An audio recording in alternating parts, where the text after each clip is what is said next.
Donc sans plus tarder, si nous pouvons accueillir ici, inviter ici, le pasteur principal, le pasteur référent des églises CIV au Gabon, donc le pasteur Victor Boumono Moukoumi, si nous pouvons l'encourager.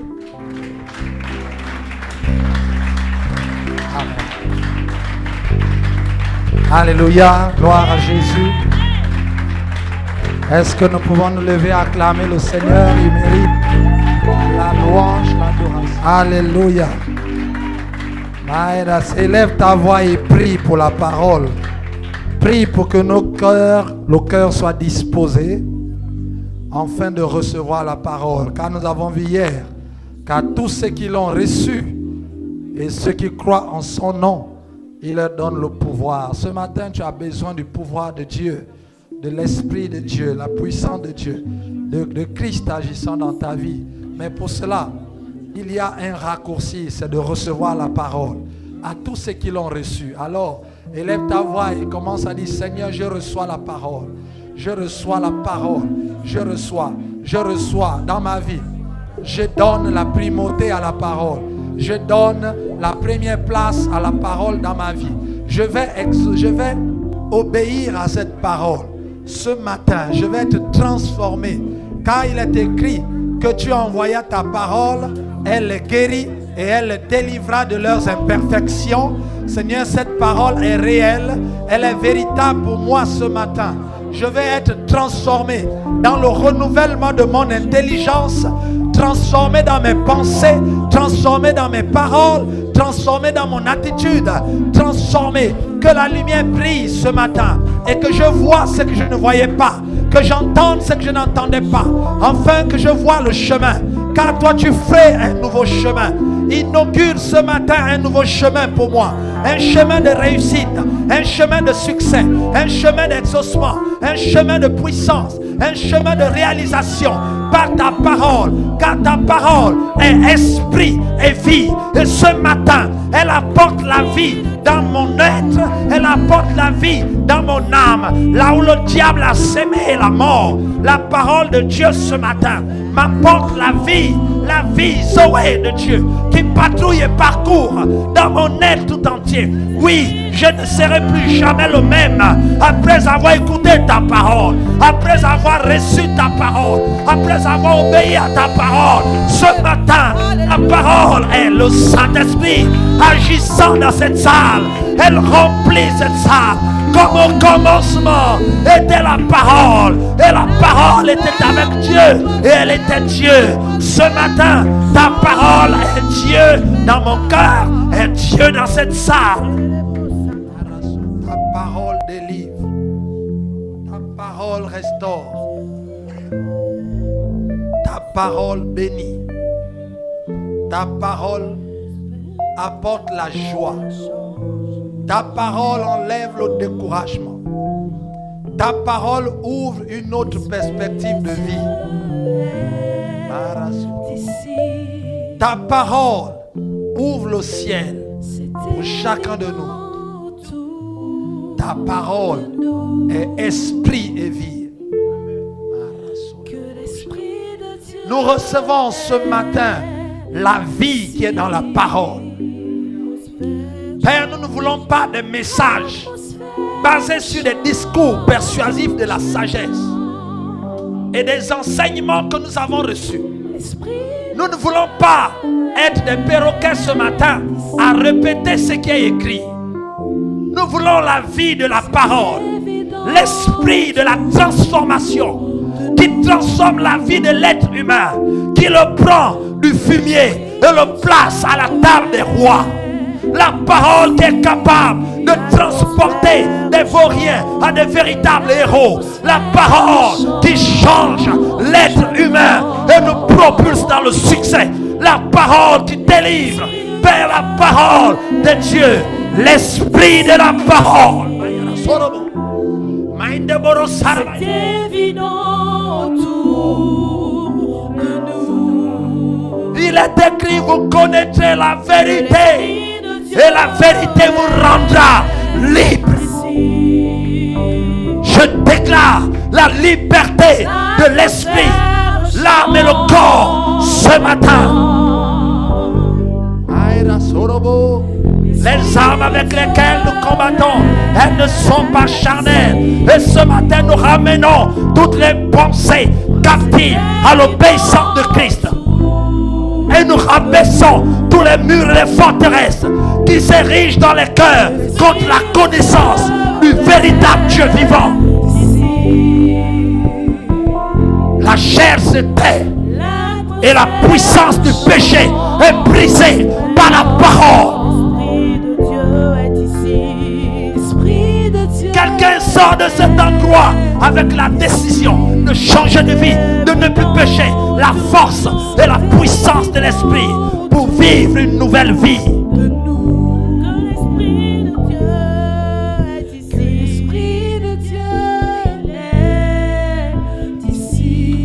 Je le vois autour de moi.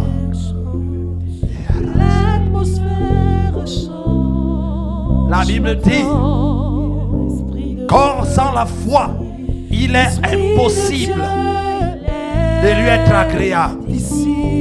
Celui ou celle qui s'approche de Dieu doit réaliser, doit croire que Dieu est.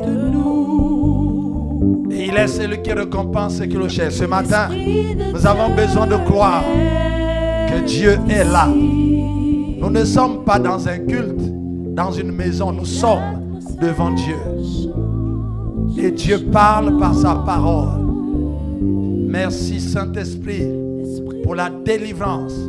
Les ténèbres qui sont dissipées par la lumière de la parole. Alléluia. Que toute la gloire te revienne. Amen, amen. Gloire à Jésus. Nous restons debout. Nous allons, par respect pour la parole de Dieu qui est esprit et vie, la lire debout avant de nous asseoir et de comprendre en quelques mots ce que Dieu veut nous dire et enfin prier pour s'engager. Nous sommes toujours dans notre thème. Tu es Pierre, sur cette pierre je bâtirai mon église. Nous allons toujours voir la vie de Pierre aujourd'hui et nous lisons dans le livre de Matthieu au chapitre 14. Matthieu chapitre 14, le verset, à partir du verset 22. Aussitôt après, il obligea les disciples à monter dans la barque et à passer avant lui de l'autre côté, pendant qu'il renverrait la foule. Quand il l'eut renvoyé, il monta sur la montagne pour prier à l'écart. Et comme le soir était venu, il était là seul. La barque, déjà au milieu de la mer, était battue par les flots, car le vent était contraire. À la 4e veille de la nuit, Jésus alla vers eux, marchant sur la mer. Quand les disciples le virent marcher sur la mer, ils furent troublés et dirent, « C'est un fantôme !» Et dans leur frayeur, ils poussèrent des cris. Jésus leur dit aussitôt, « Rassurez-vous, c'est moi, n'ayez pas peur. » Pierre lui répondit, toujours Pierre, « Seigneur, si c'est toi, ordonne que j'aille vers toi sur les eaux. » Et il dit, « Viens. » Pierre sortit de la barque et marcha sur les eaux pour aller vers Jésus. Mais voyant que le vent était fort, il eut peur. Et comme il commençait à s'enfoncer, il s'écria, « Seigneur, sauve-moi !» Aussitôt Jésus étendit la main, le saisit et lui dit, « Homme de peu de foi, pourquoi as-tu douté ?» Et ils montèrent dans la barque et le vent cessa. Ceux qui étaient dans la barque vinrent se prosterner devant Jésus et dire, « Tu es véritablement le Fils de Dieu. » Amen. La même histoire est racontée dans le livre de Marc. Nous allons à Marc chapitre 6 à partir du verset 47. La Bible dit, le soir étant venu, la barque était au milieu de la mer et Jésus était seul à terre. Il vit qu'ils avaient beaucoup de peine à ramer, car le vent leur était contraire. Il vit qu'ils avaient beaucoup de peine à ramer, car le vent était contraire. Et Matthieu nous dit que la barque était battue par les flots. Amen. Est-ce que nous pouvons nous asseoir dans la présence de Dieu? Alors dites bonjour à votre frère, votre voisin, en respectant les mesures barrières. Voilà. Et dites-lui bienvenue dans la maison de Dieu.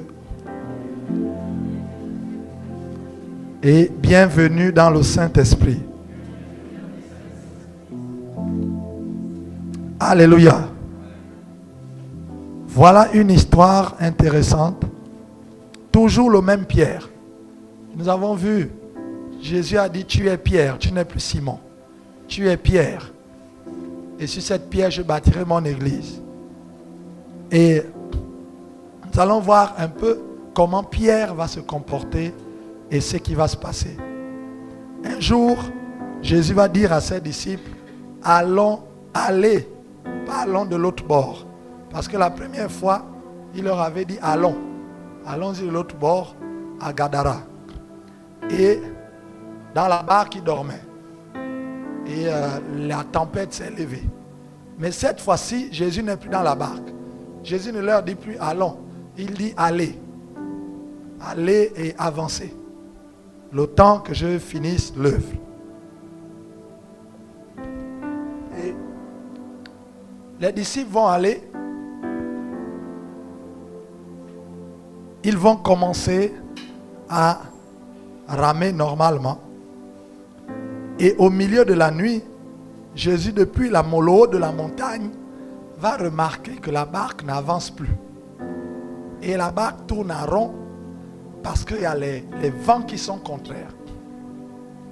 Et il dit dans Marc, il voit qu'ils n'arrivent plus, ils avaient des difficultés à ramer. Le lac de Galilée symbolise ici la vie, notre vie. Dieu nous a envoyés sur terre pour que nous traversions pour aller de l'autre côté. Et toute la partie de la vie sur terre nous qualifie pour aller de l'autre côté. L'autre côté, c'est l'éternité. Nous revenons de l'éternité et nous traversons un lac appelé la vie de tous les jours, de la naissance à la mort. Et après la traversée de ce lac, nous allons replonger dans l'éternité, l'autre côté. Parce que nous sommes créés éternels. Mais la traversée de ce lac est un peu difficile. Parce que bizarrement, il y a les vents contraires. Et les vents s'élèvent. Et à chaque fois que Jésus était sur le lac de Galilée, il y a eu toujours les vents qui s'élèvent, les tempêtes pour faire chavirer la barque. La barque ici représente notre vie et les éléments, les accessoires humains que nous avons. Jésus regarde les disciples. Il regarde Pierre avec André, deux de ses disciples, les spécialistes de pêche, diplômés en ramage, rameurs, chevronnés, avec expérience, plus de 10 ans. Il regarde l'autre côté. Il y a Jean et Jacques, les fils de Zébédée. Profession, rameurs, pêcheurs, spécialistes en ramage, maîtrisant tous les vents du lac de Galilée. Ça fait 4. Il dit, là, je suis sûr que vous allez aller. Il dit, traverser. Pierre et les autres disent, ça c'est un petit problème. Nous avons l'habitude, c'est un autre lac. On a l'habitude de pêcher, on pêchait là avant de venir dans le ministère. Donc, on maîtrise. Normalement, quand on arrive à 1 kilomètre, il y a un vent de direction sud qui arrive et puis vous tournez comme ça. Jésus dit, ah ok, allez-y. Ils ont commencé. Ils ont ramé. Et au milieu de la nuit, 24 heures, Jésus regarde depuis la montagne où il prie. Il se rend compte que la barque là n'avance pas. Il prie. Il relève la tête, 1h du matin. Quand il regarde, il aperçoit les torches toujours au même endroit. La barque ne fait que tourner sur place. Les rameurs sont en train de ramer. Sauf que la vie n'avance pas. Le diable s'est levé. Chacun de nous est né avec un rêve que Dieu t'a donné. Chacun est né avec des rêves. En fait, ces rêves-là, c'est la mission que Dieu t'a donnée. Il y a des gens qui pensent, vous sentez que vous êtes nés en fait pour briller. Vous êtes nés pour ne pas être cachés. Il y a des gens qui savent, qui sentent en eux, elles sont nées vraiment pour régner. Elles doivent être normalement public. Leurs photos doivent être sur les affiches, sur les panneaux publicitaires. C'est en eux. Dieu a mis ça en eux. Mais bizarrement, même dans le quartier où tu vis, personne ne te connaît. Tu as comme un décalage de vie. Il y a comme quelque chose de différent entre ce que tu vis en ce moment et ce qui est en toi, ce que Dieu t'avait dit de faire. Tu as l'impression que tu es en train de perdre le temps et tu es en train de ramer pour t'en sortir dans la vie. La vie devient un ramage. On rame dans la vie pour essayer de s'en sortir. Lorsqu'on dit mon frère, qu'est-ce que c'est pas, il dit non, mais vraiment je lutte. La vie devient une lutte. Or Dieu t'a dit va de l'autre bord. Dieu t'a dit va à l'autre côté. Dieu t'a dit tu seras prospère. Dieu t'a dit toi normalement tu dois construire des cités. Dieu t'a dit toi normalement tu dois être quelqu'un de haut placé. Dieu t'a dit toi normalement tu dois être celui qui doit relever même toute la famille. Tu as tout cela. Tu as quelque chose en toi qui te montre en réalité que là où tu es aujourd'hui, c'est pas vraiment là où tu devais être. Tu devais déjà être à l'autre bord, mais la barque est encore en train de ramer au milieu. Et le temps est en train de passer. On est déjà au milieu de la nuit, bientôt le matin. Ça veut dire que bientôt la fin, bientôt la mort. Tu vois comment les cheveux sont en train de pousser. Les cheveux blancs commencent à dépasser les cheveux noirs. Mais tu es en train de ramer. Et tu sens que tu n'es pas encore arrivé à l'autre bord. Les vents sont contraires. Il y avait quelque chose que tu ne voyais pas. Lorsque tu es né, lorsque tu avais des rêves, quand tu as commencé à vivre, quand tu commençais à regarder l'autre côté. Écoutez, dans le lac de Galilée, lorsqu'on regarde, distancé de 4 km, lorsqu'on regarde les 4 km, vous voyez l'autre côté. Et Dieu dit va de l'autre côté. Tu sais que c'est là-bas où tu vas aller. Mais il y a un élément qui n'est pas visible. C'est que quand vous regardez la mer, vous voyez l'autre côté et vous voyez l'eau. Mais vous ne voyez pas le vent. Lorsque vous regardez votre vie, dites je vais faire les études et je vais réussir. Je serai ingénieur, je serai ceci, je serai ça. C'est ce que tu vois l'autre côté. Mais entre le moment où tu vas faire les études pour arriver à l'autre côté, il y a un élément que tu ne vois pas. Tu ne vois que la mer. La mer là c'est l'université, c'est le lycée. Il faut faire ceci. Il faut que j'aille au lycée et après j'aurai le diplôme et après je vais travailler. Tu vois bien ta vie, elle est tracée, c'est l'autre côté. Mais il y a un élément que tu ne vois pas dans tout ça. Il y a un vent qui est là, que tu ne peux pas voir. Et ce vent, ce sont les puissants des ténèbres qui t'attendent au milieu du lac. Les gens font des programmes, mais ils ne peuvent pas voir Satan. Personne n'intègre Satan dans ses programmes, dans ses projets. Personne n'intègre. Même les chrétiens n'intègrent pas Satan dans leurs projets pour dire qu'attention, le projet que je vais faire là, c'est sûr qu'il va m'attaquer. Non, on a toujours l'impression quand on regarde l'avenir, en fait, tout est clair. On voit l'autre côté, on voit l'eau, on voit la barque. On dit, ok, moi-même je suis un spécialiste de rameur, donc je suis un rameur chevronné. Je vais seulement ramer là rapidement et je serai de l'autre côté. Entre l'autre côté et là, il y a un élément invisible. Ça s'appelle le royaume des ténèbres.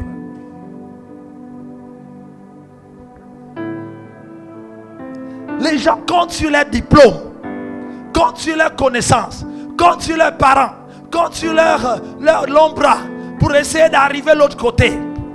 Cela représente la barque. C'est-à-dire que chacun sait fabriquer une barque pour traverser. Et il fait des plans. D'autres disent, oh, moi pour réussir dans la vie, pour les femmes, il faut que je sois marié à un grand type. Donc le grand type là, c'est la barque, c'est sa barque. Chacun a sa barque dans la vie. D'autres, leur barque, c'est les parents. J'ai un parent là-bas qui est ministre. Donc lui là, en tout cas, j'ai besoin de 2 millions. Il va me donner les 2 millions. Parce que lui là a beaucoup d'argent. Donc ça c'est sa barque. Chacun se fabrique sa barque pour traverser. D'autres, leur barque, c'est l'inganga. Tout le temps, ils vont chez l'inganga. Qu'est-ce que tu vois? Qu'est-ce que tu vois? Les esprits disent quoi? On dit quoi sur mon avenir? Et il est là dans les fétiches, les nganga, tout le temps les sacrifices, les choses, etc. Amen ceci, amen cela. Il est là dedans. Et il pense qu'avec ça, avec la barque de nganga, il va arriver de l'autre côté. Mon frère, non. D'autres, ce sont des loges pernicieuses. Ils pensent qu'en étant franc-maçon, rose-chrétien, en étant écancard, en étant dans les sectes bizarres, en étant dans les organisations bizarres, où là-bas, il a vu tout le monde réussir. Il dit, ah, donc il voit tout le monde de l'autre côté. Les gens passent avec les grosses voitures, avec les grandes maisons. On dit, mon frère, si tu veux ça aussi, viens. C'est simple, tu montes dans cette barque-là et viens. Jésus a regardé. Il leur a dit, votre barque là, je ne monte pas là-dedans. Allez vous-même. Vous voulez traverser la vie en comptant sur le diable, allez vous-même. Vous voulez traverser la vie en comptant sur vos diplômes, allez vous-même, moi je reste. Vous voulez traverser la vie en comptant sur votre intelligence seule, ok, allez vous-même. Ça c'est ta barque, moi je reste. Je ne monte pas dans ce genre de barque. Dieu ne monte pas dans nos barques à nous que nous fabriquons. Tu veux compter sur ta famille qui a un grand nom au Gabon pour réussir, vas-y, moi je ne monte pas. La première fois, Jésus a choisi la barque, lui-même il est monté et il a dormi. La deuxième fois, il n'a pas choisi la barque, il n'est pas monté. Lorsque les gens viennent et ils veulent imposer à Dieu une barque pour les amener de l'autre côté, Dieu ne rentre pas dans les barques qu'il n'a pas fait. Vous ne pouvez pas compter sur vos parents et compter sur Dieu. Ça ne marche pas. Vous ne pouvez pas compter sur le ganga et compter sur Dieu. Jésus ne rentre pas dans la barque où il y a un ganga. Jésus ne rentre pas dans la barque où c'est les fétiches. Il y a des gens qui comptent sur les fétiches. Ils disent, oh attention, ces fétiches-là ne doivent pas se mouiller. Dès qu'il pleut à Port-Gentil, il court dans tous les sens. Donc il protège le fétiche. Parce que le fétiche-là va me rendre riche. D'autres tout le temps dans la forêt là-bas, danser. Mettre cadenas, cap, cadenas. Pour essayer de réussir dans la vie. Tu peux bloquer tous les cadenas. Jésus du haut de la montagne, en train de regarder la barque en train de ramer. Parce que toutes les barques, il n'y a aucune barque qui peut faire face au vent de Satan. Il n'y a rien. D'autres, leur barque, c'est l'église. L'église peut être aussi une barque. C'est-à-dire, ils rentrent dans l'église. C'est dit, comme je suis déjà dans l'église, je suis chrétien, alors je vais réussir. En tout cas, le Seigneur est avec moi. Non, tu es dans l'église. Tu n'es pas avec le Seigneur. Parce que le Seigneur, ce n'est pas l'église. Les gens viennent se cacher dans les églises. Ils prennent les titres. Ils se disent qu'avec le titre de pasteur, vraiment, mon avenir est ok. Il n'y aura pas le vent. Mais le vent n'a pas peur de pasteur. Quand le vent souffle, le vent ne choisit pas qui les personnes. Le vent n'esquive pas les maisons. Quand le vent souffle, ça souffle. Le diable n'a pas peur de nos titres. Diacre, ancien, vieux chrétien, ancien chrétien, 30 ans dans l'église. Le diable n'a pas peur de ça. Le vent souffle, il souffle où il veut. Et il n'y a aucun endroit où le vent ne peut pas passer. Vous ne pouvez pas mettre une barricade pour dire ici, stop au vent. Jamais. Donc, quel que soit ce que vous serez, quel que soit l'endroit où vous serez, le diable soufflera toujours. Même si vous êtes sur l'estrade, le diable soufflera dans ta vie. Donc, l'église n'est pas une cachette. Non, l'église n'est pas une cachette pour se cacher des sorciers. L'église, là, c'est une barque pour traverser. Donc, la barque, elle est visible et le vent souffle. Donc, même dans l'église, là, le diable souffle. Voilà pourquoi même dans l'église, tu as toujours les problèmes. L'église, ce n'est pas Jésus. L'église, c'est un cadre pour écouter la parole. Mais ce n'est pas ces 4 bâtiments-là qui nous protègent. C'est celui qui est au-dedans de nous. S'il n'est pas au-dedans de toi, même si tu es dans cette maison-là, dès que tu sors, c'est fini. S'il est là avec nous et il n'est pas en toi, donc quand le culte finit, tu sors. Tu repars seul et vide. Donc Dieu reste ici avec ceux qui ont Dieu. Alléluia. La barque. Quelle est la barque que tu as choisie pour traverser la vie? C'est quoi ta barque? Les gens, ils font des plans. Beaucoup de plans pour réussir dans la vie. Il y a même pire encore, il y a même des gens qui n'ont pas de barque. C'est-à-dire que tu lui demandes qu'est-ce que tu veux faire dans la vie? Oh, je ne sais même pas. En tout cas, le Seigneur lui-même sait. Je suis venu, Seigneur, prends-moi. Fais de moi ce que tu veux que je sois. Oh. Donc, vous nagez dans la vie comme ça. sans barque. Mais si vous n'avez pas de plan déjà dans la vie, vous n'avez pas de projet de vie. Les projets, ça se fait même quand on est jeune. Depuis le collège, le lycée, même l'école primaire. Tu veux faire quoi dans la vie? Voilà pourquoi on demande toujours aux enfants, même à 2 ans, 3 ans, qu'est-ce que tu voudrais être plus tard? Parce qu'on veut déjà voir la pensée de l'enfant, de ce qu'il veut être plus tard, pour essayer de l'aider. Parce que vous voyez déjà l'autre côté, l'autre bord, ce que vous voulez être. On regarde, c'est important. Beaucoup de personnes n'ont même plus de plan de barque. Donc quand Dieu dit traverse la vie, et tu traverses la vie avec quoi? Dis non, en tout cas ma vie c'est j'ai donné au Seigneur. Donc ce qui vient vient. Donc ça vient comme ça vient. Moi en tout cas je suis là, je suis disposé. Tu es disposé pour faire. Si tu n'as pas la barque, tu vas commencer à traverser comment? Ça veut dire que là où Jésus dit traverse la vie, tu es seulement au bord.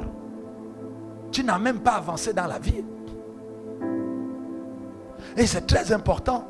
Lorsqu'on devient enfant de Dieu, on doit avoir un plan de vie. Dieu, dans la parole de Dieu, il y a un plan. Il a dit, voici, j'ai des projets de paix. J'ai forgé des projets de paix, de bonheur et non de malheur pour toi. Afin de te donner quoi? Un avenir et de l'espérance. Donc Dieu ne nous amène pas dans l'église pour que nous soyons des fidèles. Le plan de Dieu, c'est de nous donner quoi? Un avenir et de l'espérance. Alors, l'être humain cherche quoi sur la terre? Un avenir. Nous cherchons tous quoi? Un avenir, être bien. Dieu dit que si tu viens à moi, je te donne un avenir et l'espérance. C'est pas que je te donne une église, non. Je te donne un avenir et l'espérance. Les rêves que tu as perdus, que le diable t'a fait tourner dans la barque au milieu du lac. La Bible dit que quand Dieu vient, il te redonne un avenir. Il te recadre, il te retrace. Et tu reprends ton avenir. Regardez Gédéon. Gédéon était un boulanger. Il battait la pâte pour aller cacher. Parce que les Madianites et tout le monde, chaque année c'était pareil. Il était déjà habitué à ça. Et il était un bon boulanger. Très fort. Pendant que les autres fuient, il continue à faire le pain. Et il va cacher. Il va cacher. On dit, mais Gédéon, vraiment, c'est un grand boulanger. Et il était appelé Gédéon le boulanger. Que dans la maison de Gédéon, du père de Gédéon, il y a un enfant là-bas. Quand il fait le pain, non mais c'est un pain super. C'est vraiment un très grand pain. Un enfant qui ne se fatigue pas. Il est toujours, quand tout le monde est fatigué, il continue à travailler. Mais cet enfant-là a une grâce. Mais la Bible dit que quand l'ange descend, l'ange dit, je te salue, vaillant héros. Et l'ange se met au garde à vous. Vaillant héros, je te salue. Il dit, hé, c'est quoi ça? Moi, je suis boulanger. L'ange dit, non, non, non.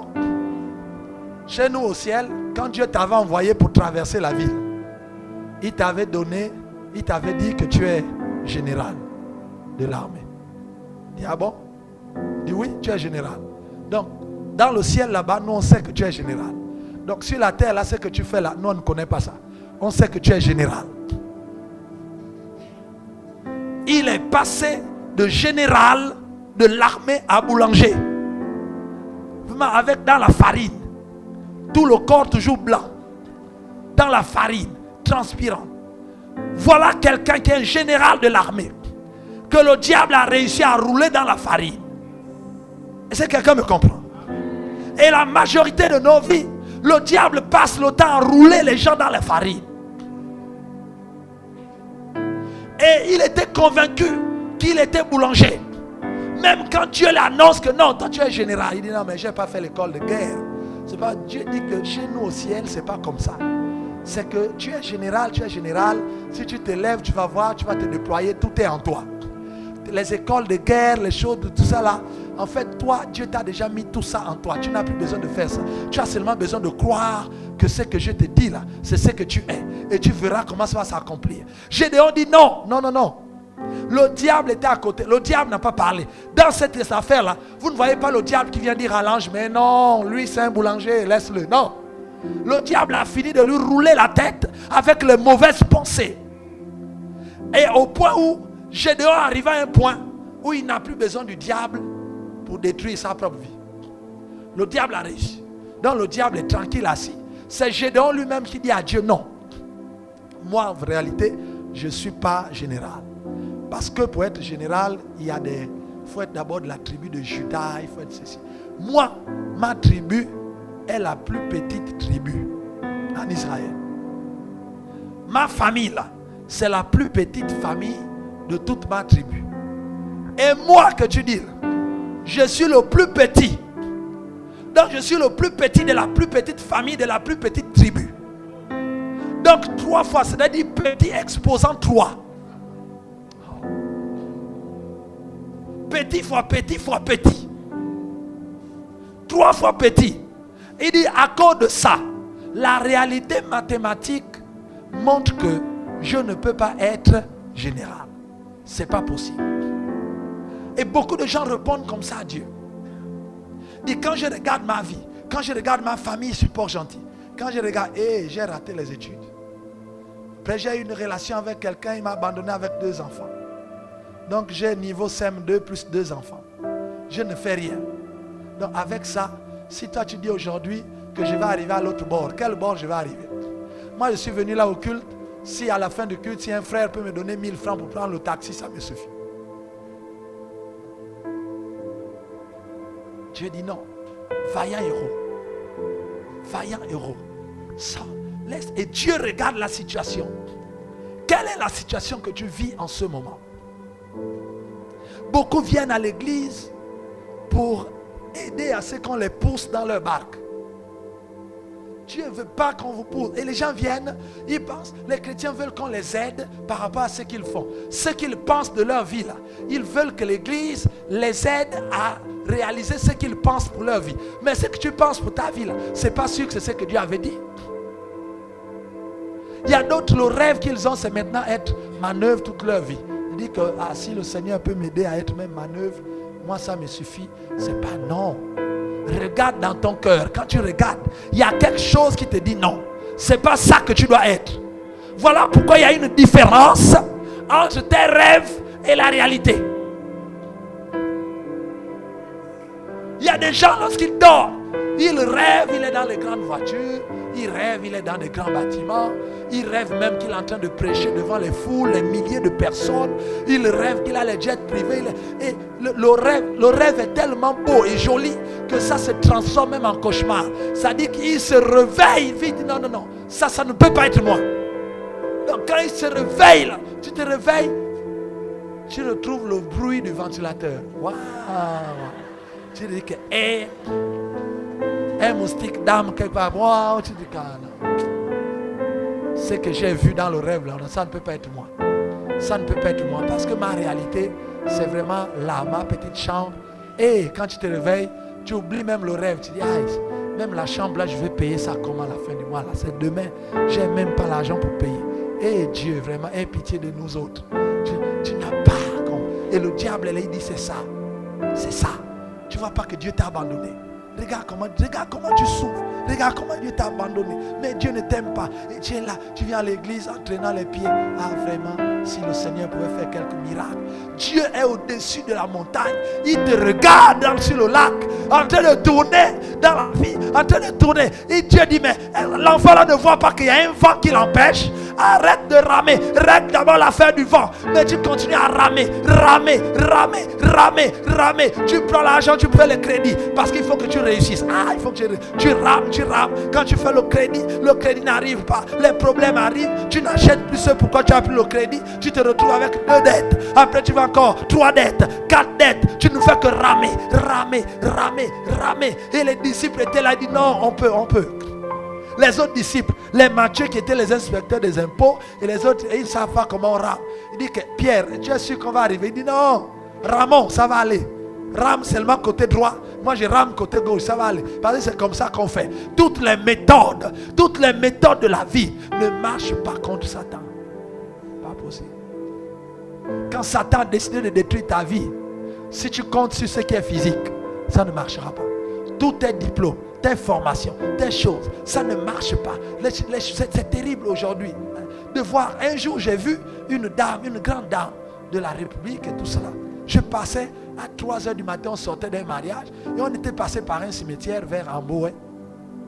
Et on passe, je vois une grande dame, grand véhicule garé. Elle est torse nue, pas de soutien. avec un ganga devant. Et ils sont en train d'aller dans les cimetières. Elle est là à moitié nue avec les kaolins, les choses. Machin. Tu regardes la voiture. Tu regardes la qualité. Tu regardes comment le ganga est habillé. Je dis, mais celle-là, elle fait quoi avec un gars comme ça? Dans les cimetières pour chercher quoi? Elle cherche la vie. Elle va arriver de l'autre côté. Elle continue à ramer. Ça continue à ramer. Et la vie tourne. Et c'est là où toutes les théories sortent. Non, vous savez, dans la vie, les rameurs, les gens, les spécialistes en ramage du lac, sur le lac de la vie, à la fin, ils se donnent toujours les théories. Vous savez, quand quelqu'un a beaucoup fait la même chose, après il peut écrire des livres pour partager son expérience de la vie. C'est là où vous voyez, quand vous venez pour dire, papa, je me marie, il dit que mon fils, tu veux mettre la corde au cou, parce qu'il a tellement ramé dans la vie qu'il a conclu que la vie là, c'est la corde au cou. Et c'est ce qu'il va enseigner maintenant aux jeunes rameurs qui arrivent, qui veulent traverser la vie. Est-ce que quelqu'un me comprend? Voilà pourquoi si tu es un jeune rameur, tu as commencé la vie, n'écoute pas les anciens rameurs. Parce que les anciens rameurs, là, ils ont écrit des livres, parce que tellement ils tournent en rond, et ils ont écrit des livres, comment résister à tourner contre les vents. C'est-à-dire qu'il n'écrit plus un livre, comment arriver à l'autre bord. Non, là-bas, il a abandonné depuis longtemps.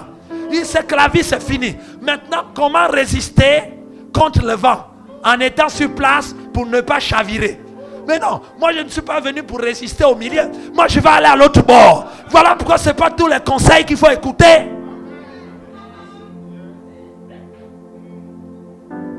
C'est très important.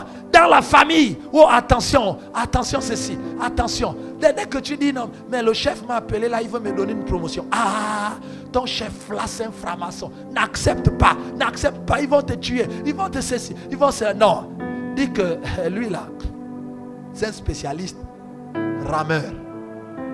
Il rame dans la vie. Et il ne veut pas que les autres arrivent. Jésus regarde la situation. Les autres disciples ont fait confiance à Jean, Jacques, André et Pierre. Ils ont fait confiance pour arriver à l'autre bord. Il y a des gens, aujourd'hui il y a des gens qui souffrent. Même vous, je vois au milieu. Il y a des gens qui souffrent parce que vous avez fait confiance à la parole de quelqu'un. Il y a des gens qui ont raté le travail parce qu'ils ont fait confiance à la parole d'un rameur. On a dit embauche là-bas à Schlumberger, je ne sais pas où, ici. Au lieu de partir, tu as demandé à un rameur, quelqu'un qui a déjà ramé dans la vie, qui est fatigué, qui a dit que j'ai appris qu'il y a embauche là-bas. Je me dis, ah laisse ça, c'est faux. Il ne faut pas suivre ce que les gens disent là. Il n'y a plus rien au Gabon, il n'y a plus rien. Ça, c'est les paroles des rameurs. C'est toujours négatif. C'est jamais positif, c'est toujours négatif.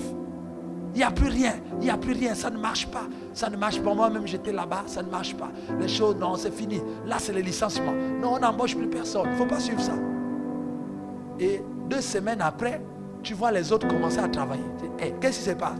Non, mais il y a 2 semaines, il y a eu recrutement. Ah bon? Oui, il y avait recrutement. C'est là où tu regrettes. Oh, mais le voisin, il m'avait dit que c'est faux. Pourquoi? Parce que les gens aiment marcher sur ce que les autres disent. Écoute, tu es né seul. On est né seul. On mourra seul. On rendra compte à Dieu seul. Donc, moi je suis là seul. Je ne vais pas mettre ma vie sur la vie de quelqu'un d'autre qui doit me diriger et me dire ce que je dois faire. Ah non. La Bible dit chacun de nous rendra compte à Dieu pour lui-même. Donc, dans ton cœur, quand Dieu te montre ce qui est bon, et la Bible te dit ce qui est bon, fonce avec ce que Dieu te dit. Nous avons raté beaucoup de choses et nous tournons en rond dans la vie à cause de faire confiance aux autres. On demande aux gens de faire confiance en Dieu, on ne fait pas confiance en Dieu, mais on fait facilement confiance à un autre homme. La Bible dit malheur à l'homme qui se confie à l'homme.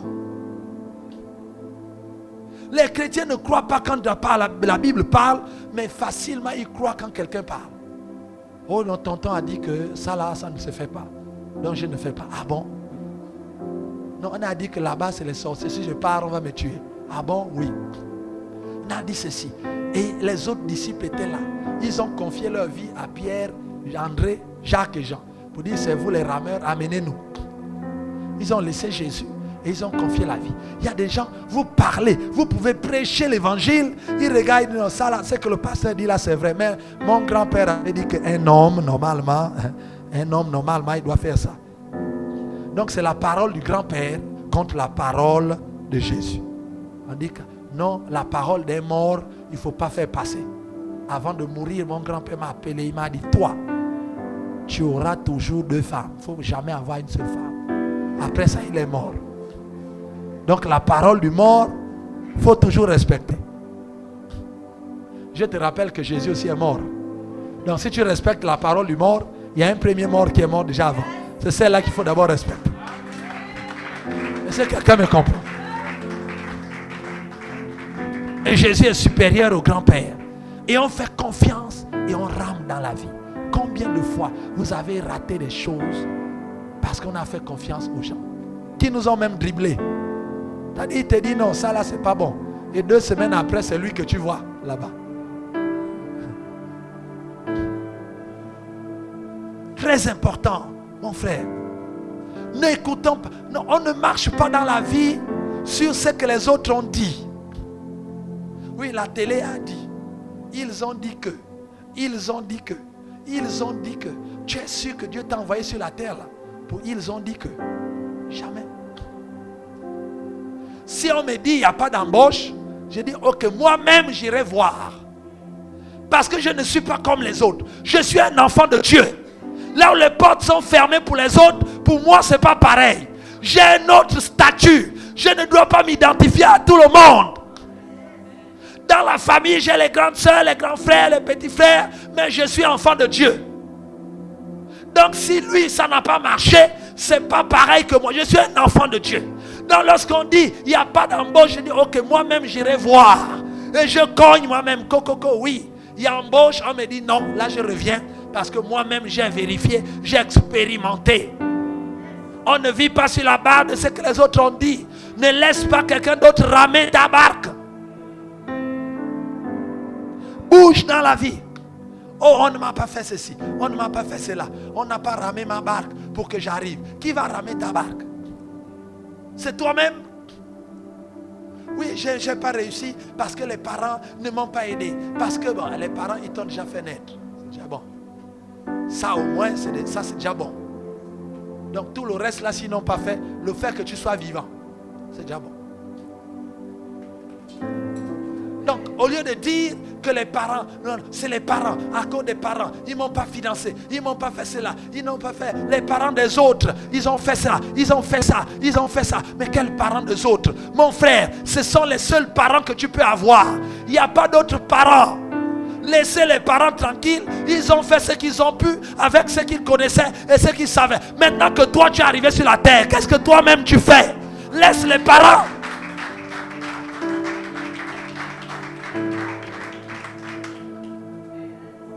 Oh, ici je pouvais changer de barque, changer de parents.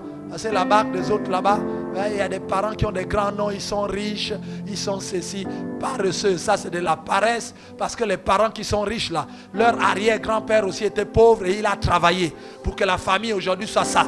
Toi tu veux seulement naître là-bas pour ne rien faire et bénéficier. Non, toi aussi travaille comme leur grand-père avait travaillé pour que tes enfants et tes petits-enfants soient aussi riches comme lui il a laissé cet enfant. Pourquoi tu veux aller naître là-bas?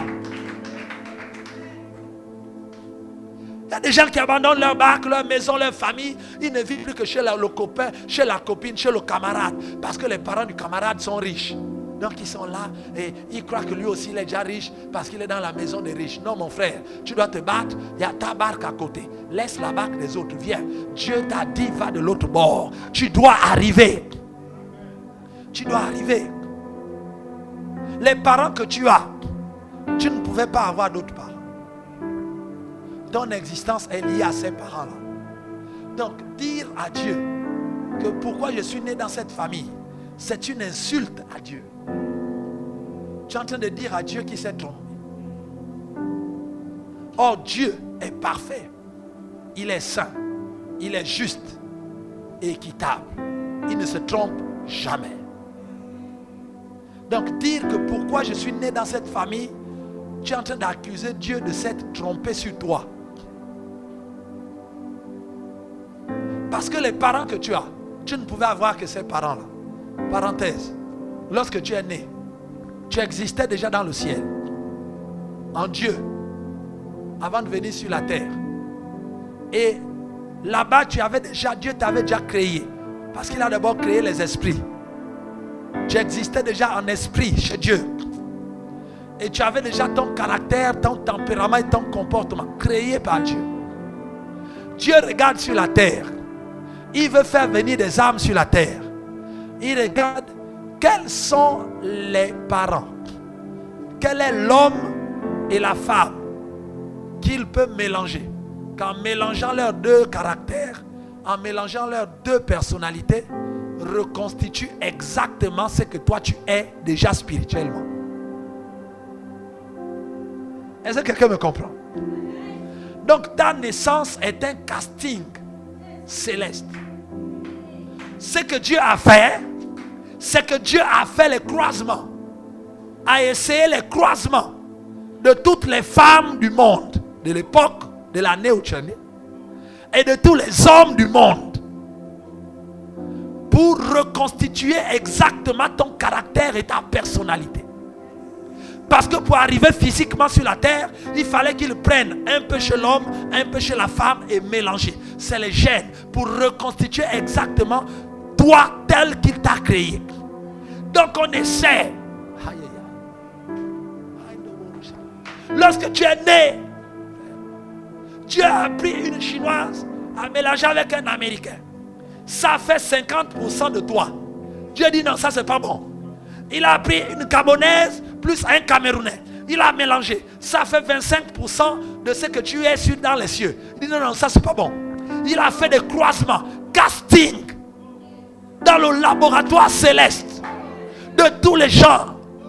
Et après, il a trouvé Henriette Mavundu et Isidore Moukani. Quand il a mélangé les deux,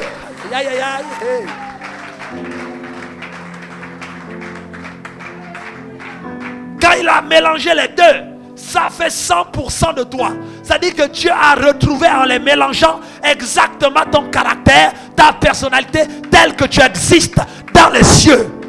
Donc à partir de ce moment, tu pouvais maintenant venir sur la terre parce qu'il y avait déjà les gens, il avait déjà trouvé la formule parfaite pour te reconstituer sur la terre.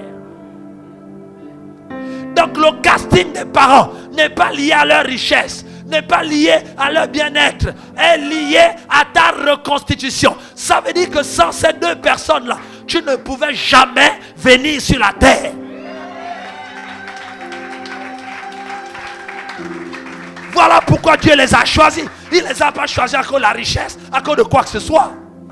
Ça veut dire que ce sont les seuls parents que tu pouvais avoir. Tu ne pouvais pas avoir d'autres parents. Parce que c'est le seul croisement qui a réussi à te reconstituer. Donc le fait qu'ils t'ont fait venir sur la terre, c'est le plus grand miracle et la plus grande chose que les parents t'ont jamais fait.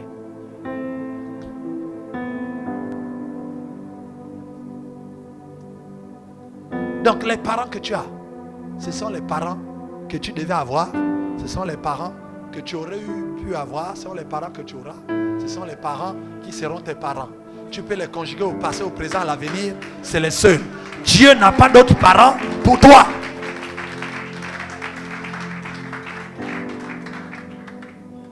Voilà pourquoi tu dois les bénir, tu dois les honorer. Voilà pourquoi Dieu a lié le bien-être, l'honneur, la prospérité et la longévité sur la terre à l'honneur des parents. Il a dit que non, ces gens-là, il faut que tu les honores. Car l'enfant qui honore ses parents vivra longtemps sur la terre.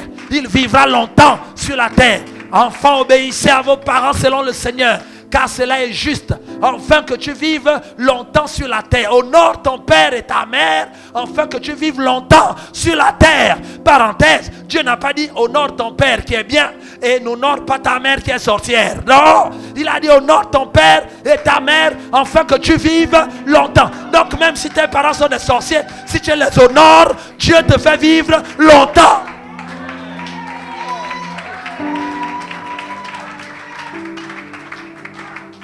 Dieu n'a pas précisé la qualité de tes parents. Il a dit honore ton père et ta mère. Est-ce que ce sont eux qui t'ont fait naître? Oui. Si c'est ça, honore-les et tu vis longtemps. Si tu ne les honores pas, tu ne vivras pas longtemps. C'est Dieu lui-même qui a dit. Ce n'est pas une malédiction familiale. Ce n'est pas un hôtel de famille qui te tue. C'est la parole de Dieu. Le principe de vie que Dieu a posé sur la terre qui va se battre contre toi et qui va te détruire. C'est la parole de Dieu qui va te détruire. Laisse les sorciers tranquilles. C'est parce que tu n'honores pas tes parents.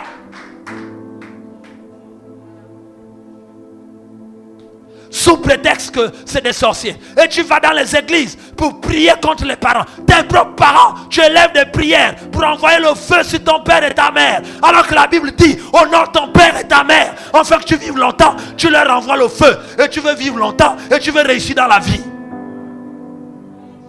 Qui vous a prêché cet évangile? Qui vous a prêché cet évangile? Où on envoie le feu sur sa mère, sur son père, où on se sépare sous prétexte qu'il y a une prophétie qui dit il faut sépare-toi de tes parents sinon ils vont te tuer. Et vous suivez des pasteurs comme ça, vous suivez des gangas comme ça. Ça c'est quelle affaire? Il faut qu'on purifie ce pays. Ce pays, il y a trop de faux. Il y a trop de faux qui est arrivé dans l'église. Qui a dit que la solution contre la sorcellerie de la famille, c'est fuir la famille? Qui a dit ça? C'est écrit dans quelle parole? Et vous ne comprenez pas le malheur qui arrive. Et quand le malheur arrive, on se dit, certainement, c'est le diable. Ah, vraiment, la sorcellerie s'est levée. Ce n'est pas la sorcellerie, c'est Dieu. Parce qu'il a dit, honore ton père et ta mère, afin que tu vives longtemps. À chaque fois que tu leur envoies le feu, Dieu aussi enlève les années sur ta vie. C'est ce qui est écrit, afin que tu vives longtemps. Donc si tu ne le fais pas, tu ne vivras pas longtemps. C'est ce qui est écrit.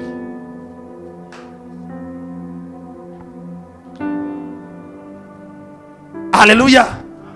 Est-ce que Dieu libère quelqu'un ce matin? Il y a des gens qui rament dans la vie à cause de ça. Des choses terribles et bizarres. Oui, aujourd'hui, je vois dans l'esprit que c'est ta mère qui te tue. Ta mère te tue, tu as le bac, tu travailles. Elle t'a tué là comment? Tu réussis. Tu manges tous les jours. Tu as le salaire, tu payes la nourriture, tu manges. Tu as des enfants. Maintenant, ta mère te tue là pourquoi? Oh, j'ai rêvé et un serpent est venu avec la tête de maman dans la nuit. Et puis, le diable ne peut pas t'envoyer un rêve avec la tête de ta mère. C'est quoi le problème? Les gens, ils poursuivent les révélations. Oui, j'ai eu la révélation. J'ai eu la révélation. Quelle révélation? Comment tu es enfant de Dieu? Dieu ne te révèle pas ta vie. Il te révèle seulement la vie de ta maman. Donc Dieu descend dans ta vie. À chaque fois que tu pries, Dieu révèle la vie de ta maman, mais il ne te révèle jamais ta propre vie. Donc tu es dans le péché. Tu es dans la désobéissance. Dieu ne te dit jamais ma fille, tu es dans la désobéissance. Mais Dieu te dit seulement ma fille, ta mère là, elle est sorcière. Et vous croyez en ça? Maintenant tout le monde a les révélations ici, dans le Gabon. Oui, j'ai eu la révélation. Dieu m'a révélé quoi? Dieu t'a révélé quoi? Hier, tu étais dans une boîte de nuit. Le matin, tu me dis que Dieu t'a révélé. Même nous, les gens qui s'efforcent à vivre la seule fois, ils n'ont pas les révélations comme vous. Mais bizarrement, tous ceux qui sont dans le péché, dans les églises, ont tous les révélations. Oui, j'ai une révélation. J'ai une révélation. J'ai une révélation. Quelle révélation? On vous a dit que Dieu se révèle aux pécheurs. Qui a dit que Dieu se révèle aux pécheurs?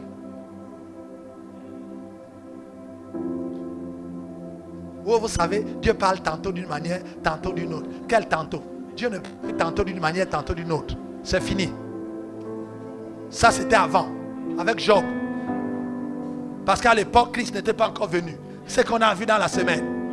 Mais quand Christ est arrivé, quand le parfait, la perfection est arrivée, la Bible nous dit dans Hébreux chapitre 1 que depuis le temps passé, Dieu a parlé. Tantôt d'une manière, tantôt d'une autre. Il a parlé à travers les prophètes de plusieurs manières, avec plusieurs personnes. Mais maintenant, dans les temps de la fin, Dieu ne parle plus tantôt d'une manière, tantôt d'une autre. Dieu parle maintenant par son Fils. Est-ce que quelqu'un peut acclamer le Seigneur Jésus? Dieu parle par son Fils. Et son Fils nous a annoncé l'évangile. Donc si vous n'obéissez pas à la parole de Dieu, Ne me dites pas que Dieu parle tantôt d'une manière. Non, Dieu n'est plus dans les tantôt. Dieu parle par son Fils. Avant, il parlait tantôt parce que le Fils n'était pas encore là. La perfection n'était pas encore là. Le chemin n'était pas encore inauguré. Dieu ne pouvait pas encore habiter le cœur des hommes. Donc voilà pourquoi Dieu tâtonnait pour essayer de parler à l'homme, parce que c'était difficile à cause du péché. Mais maintenant que Christ est arrivé, Dieu ne parle plus tantôt. Il parle par son Fils.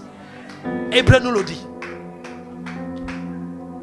Question, qu'est-ce que le Fils te dit? Est-ce que le Fils te dit de maudire ta mère? Non. Il a dit bénissez ceux qui vous maudissent. Il n'a pas dit faites des veillées et envoyez le feu sur ceux qui vous maudissent. Voilà. Dieu parle maintenant par son Fils. Donc n'allez pas chercher les versets de l'Ancien Testament où Jésus n'était pas encore, et donc tout le monde tâtonnait là-bas. Pour ramener ça dans la Nouvelle Alliance, pour dire qu'il est écrit dans le livre de Nombre au chapitre ceci, et dans le livre de Psaumes, il est écrit oh tue mes ennemis, oh fais ceci, et on vous dit voilà, prends, voilà, on va faire un travail, hein? Les gens qui aiment travailler, alors que Jésus a fini de travailler, et ils font encore des travaux dans les églises, les TP. Dit que non, on va faire un travail.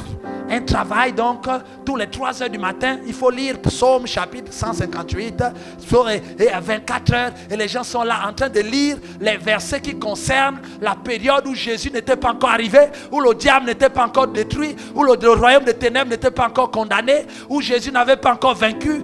Donc, ils repartent dans ces conditions-là, en train de lire Ésaïe chapitre 44 à 24 heures. Oh Seigneur, vois mes ennemis. Et tous ceux qui s'élèvent contre moi, et à ceux qui tue-les. Seigneur, envoie le feu sur mes ennemis. Et ceci, David avait dit, tu es en train de relire les choses de David, alors que maintenant Dieu parle par le Fils. Et par le Fils, Dieu a dit, on ne tue plus les ennemis, mais on leur fait du bien, pour qu'ils voient la gloire de Dieu, pour qu'ils voient que plus ils te font du mal, toi tu leur fais le bien, et le bien se plante. Et la Bible dit qu'en faisant le bien aux gens qui te font du mal, tu es en train de mettre les charbons sur les têtes. Donc ils sont là chauffés, et Dieu veut les chauffer. Voilà ce que le Fils a dit. Ça veut dire que ceux qui vivent dans le judaïsme, ce n'est pas le christianisme. Aujourd'hui, il y a des églises de l'Ancien Testament et les églises du Nouveau Testament.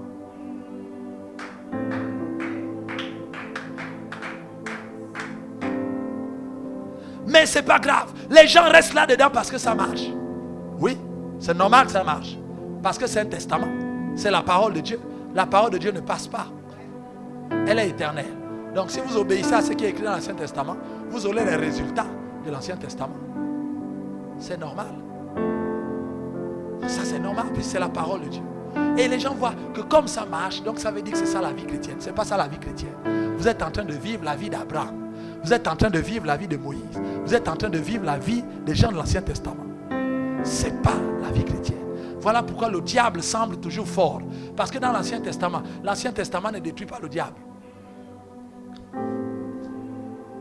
Voilà pourquoi les gens ils font des combats, ils font ceci, ils font cela, parce qu'ils vivent la vie avec l'Ancien Testament. Bon, c'est pas grave, continuez à faire vos travaux. Quand ce sera fini, vous nous ferez signe. Mais il y a une autre entreprise où Jésus a déjà fini tous les travaux. Et il nous dit, il suffit de croire et d'avancer avec lui. Pour ne plus ramer. La religion nous fait ramer, la barque de la religion. On est là. Si tu veux être prospère, mon frère, fais une offrande sacrificielle. Ça, c'est l'Ancien Testament. Si tu fais ça et que tu as la foi, ça va marcher. Mais ce n'est pas ça la voie par excellence. La voie par excellence, c'est que tous ceux qui ont reçu Christ, la Bible dit qu'ils sont bénis de toutes sortes de bénédictions spirituelles dans les lieux célestes en Christ. Ils sont déjà bénis. Ils ne cherchent plus les bénédictions. Tout est en nous. Dans l'Ancien Testament, tout est en Dieu. Et puis Dieu nous donne en fonction de nos pratiques.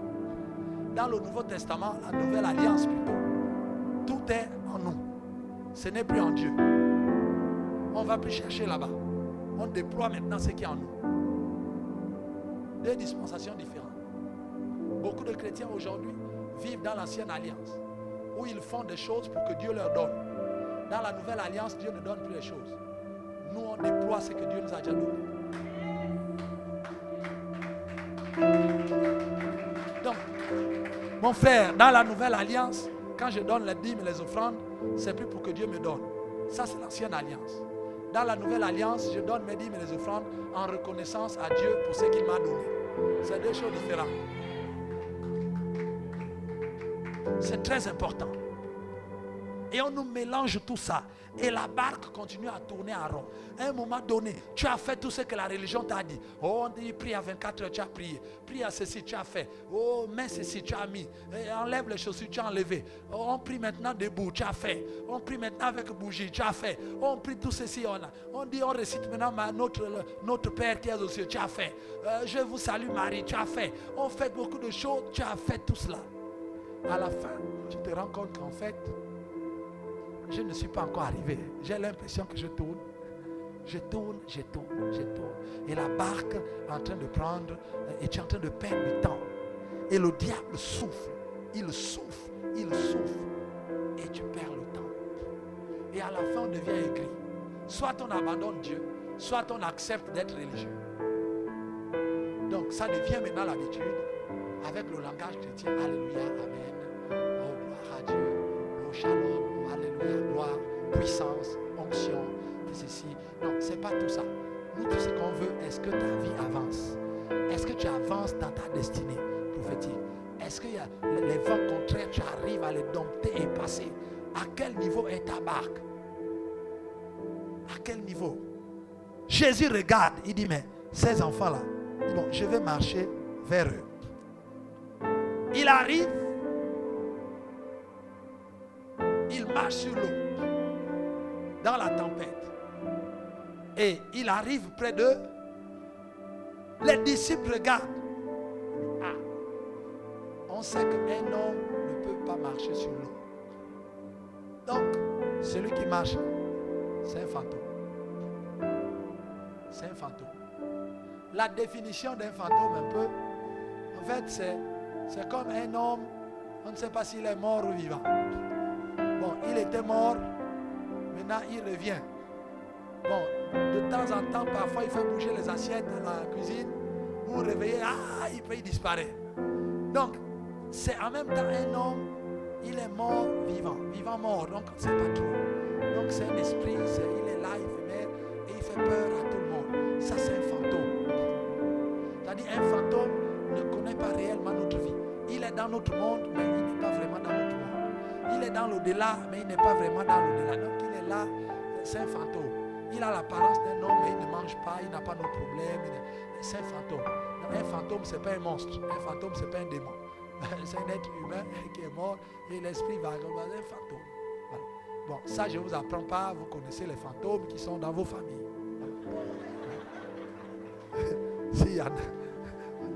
S'il n'y a pas, mais pour certains, ils ont l'expérience de fantômes dans leur famille.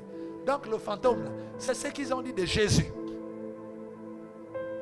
Donc, il crie, il y a forcément un qui a crié, c'est un fantôme. Et tout le monde, la Bible dit, ils criaient tous pour dire qu'on est perdu. Là, cette fois-ci, déjà qu'on a ramé, hein, toute la vie, là, on ne fait que ramer. Et tout d'un coup, on nous présente encore un fantôme qui va nous manger aujourd'hui. Mais là, on est perdu. Parfois, lorsque on vient annoncer l'évangile, parfois on aperçoit Jésus comme un fantôme. Un fantôme, c'est-à-dire qu'on veut me parler de Jésus. Donc Jésus peut changer ma vie. Oh oui, Jésus peut changer ma vie. Ça c'est un fantôme. C'est-à-dire que bon, Jésus est là, mais en réalité il ne connaît pas ce que je traverse. Donc il n'est pas vraiment dans notre monde, ce Jésus-là. Donc je ne suis pas sûr qu'il peut m'aider. Donc on prie, mais sans avoir confiance. Parce qu'on sait que Dieu est là-bas dans le ciel. C'est pas sûr qu'il peut m'aider. Le niveau où je suis arrivé là. Non, ça là, même Dieu ne peut pas me sortir de là. Et on a l'impression que Dieu n'est plus réel. Ça veut dire que lorsqu'on présente Dieu, Jésus est capable de changer ta vie. La personne ne voit que comme un fantôme. Donc Jésus peut changer la vie des gens. D'accord. Donc ça passe comme ça, comme un fantôme. Donc on a l'impression que, en fait, ce Dieu-là n'est pas réel. dit, bon, moi je suis seulement membre de l'église. Laissez l'affaire de Dieu là. En tout cas, Jésus est là, il m'a sauvé, c'est bon. Mais je ne suis pas sûr qu'il peut me changer. Un fantôme. Et ils ont crié, on est foutu. Il y a des gens qui sont venus dans l'église et qui ont croisé des fantômes. C'est-à-dire que les gens sont venus en voulant rencontrer Dieu pour que Dieu les sauve de la tempête. Mais quand ils sont arrivés dans l'église, on a pris leur argent, on les a arnaqués, on les a ceci, et ils sont repartis encore plus aigris qu'avant, plus vraiment détruits qu'avant. Et quand vous les croisez, non, moi les églises, je n'irai plus jamais. On m'avait pris mon argent là-bas, disant que j'allais être guéri. Je n'ai jamais été guéri. À partir d'aujourd'hui, moi, les églises, je ne pars plus. C'est fini. C'est cela. Ça veut dire qu'ils ont rencontré un Jésus fantôme dans l'église. Ce n'était pas vraiment le réel. Donc, ils ont fait ce qu'on leur a dit et ça n'a pas produit. Et ils continuent à tourner à rond. Parce que tout ce qu'on donne aux fantômes, là, chez le féticheur, le fantôme aime toujours avoir les choses. C'est-à-dire que l'esprit a dit que amène le coq, amène les marmites, amène ceci. Tu dis, ouais, tout ça c'est pourquoi? Pour être, tu es en train d'alimenter la cuisine du ganga parce qu'il lui manque les marmites. Donc, est-ce que quelqu'un me comprend? Donc, il y a des choses, tu te dis que l'esprit aussi a besoin de cuillères. Oh, il faut amener ceci. 5 litres de pétrole. Il faut dire que la lampe là-bas, il n'y a plus. Il faut le ceci. C'est là. Il dit que l'esprit a besoin de ça. Il y a des gens qui sont arrivés dans des milieux chrétiens, entre guillemets, fantômes. Où on a besoin de choses. Dieu a besoin de 200 000 francs pour te guérir. Dieu a besoin d'une offrande. Dieu a besoin que tu donnes ta voiture. Dieu a dit maintenant qu'il faut que tout ça là pour être béni. Et il fait ça, ma fille, tu seras béni. La bénédiction va descendre sur toi. Tu as donné tout cela. Et c'est parti comme pour un fantôme. Rien. Tu as eu un mirage et c'est fini. Et depuis ce jour, tu as décidé de ne plus mettre pied dans les églises, adorer Dieu, en pensant que donc Dieu là c'est faux. Même Jésus qu'on nous prêche là c'est faux. Donc c'est faux, c'est un fantôme. Jésus dit non, Jésus n'est pas un fantôme. C'est l'endroit où tu es rentré. C'est pas Jésus. Voilà pourquoi dès qu'ils ont dit un fantôme, ils sont mis à crier. Jésus a dit, oh, c'est moi. Et Jésus te dit ce matin qu'il est vraiment réel. Il n'est pas un fantôme. Il est réel et il peut changer ta vie. Enfin, il leur dit, c'est moi. Et Pierre dit non. Jésus, toi tu es un homme. Tu ne peux pas marcher sur l'eau. Il n'y a que les fantômes ici. Parce qu'ils avaient l'expérience des fantômes sur le lac. S'ils ont tous crié d'un commun accord un fantôme et ils ont pleuré leur mort, c'est parce qu'il y avait beaucoup d'histoires sur ce lac où les fantômes tuaient les gens.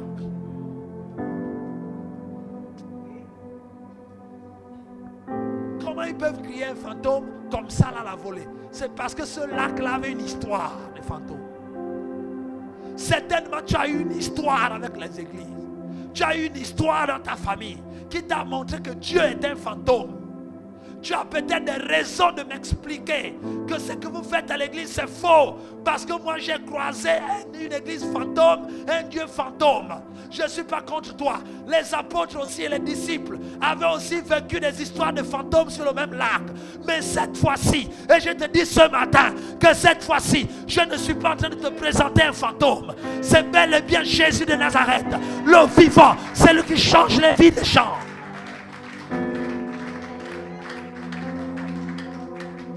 Ouvre ton cœur et reçois-le. La Bible dit que Pierre a dit cette fois-ci, dit comme Pierre, il a dit cette fois-ci, les fantômes qu'on a croisés sur ce lac, ils ne font pas. Moi, si tu es vraiment le Christ, si c'est toi vraiment Jésus, ordonne que moi aussi je vienne.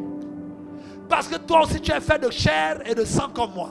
Tu es fait des os comme moi. Si toi tu arrives à marcher sur l'eau et que tu n'es pas un fantôme, montre-moi que tu n'es pas un fantôme pour que moi aussi je marche. Je dois marcher. Et là, le problème a commencé. Les autres disciples qui étaient là, ils ont commencé à dire, mais Pierre se prend pour qui? Le Congo, ça a commencé. Hein? Mais regardez bien. Toujours lui. Pierre, il veut encore nous montrer quoi aujourd'hui? Que lui aussi, il peut maintenant marcher sur l'eau. Mais Pierre, là, il se prend pour qui? Mais je savais que ce disciple, vraiment ce gars-là, je ne sais même pas pourquoi Jésus l'a choisi. Lui, là, c'est un charnel. Un charnel. Le maître en train de marcher sur l'eau, lui aussi, il veut dire qu'il peut déjà. Il veut déjà être comme le maître. Et lui, il se prend pour qui? Etc. Non, il y a des gens, tout le monde a critiqué Pierre. Il dit que, hé Pierre, assieds-toi.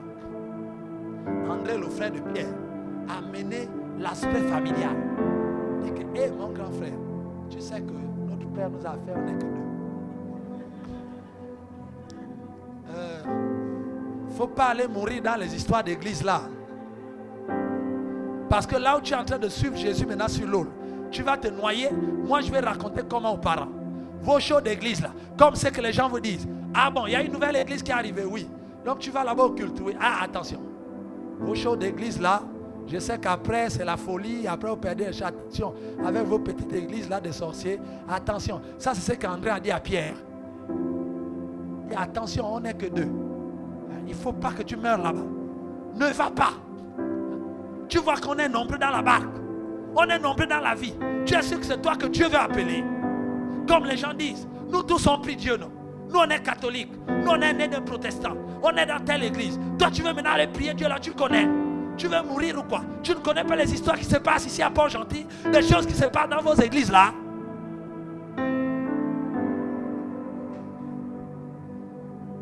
Ne va pas.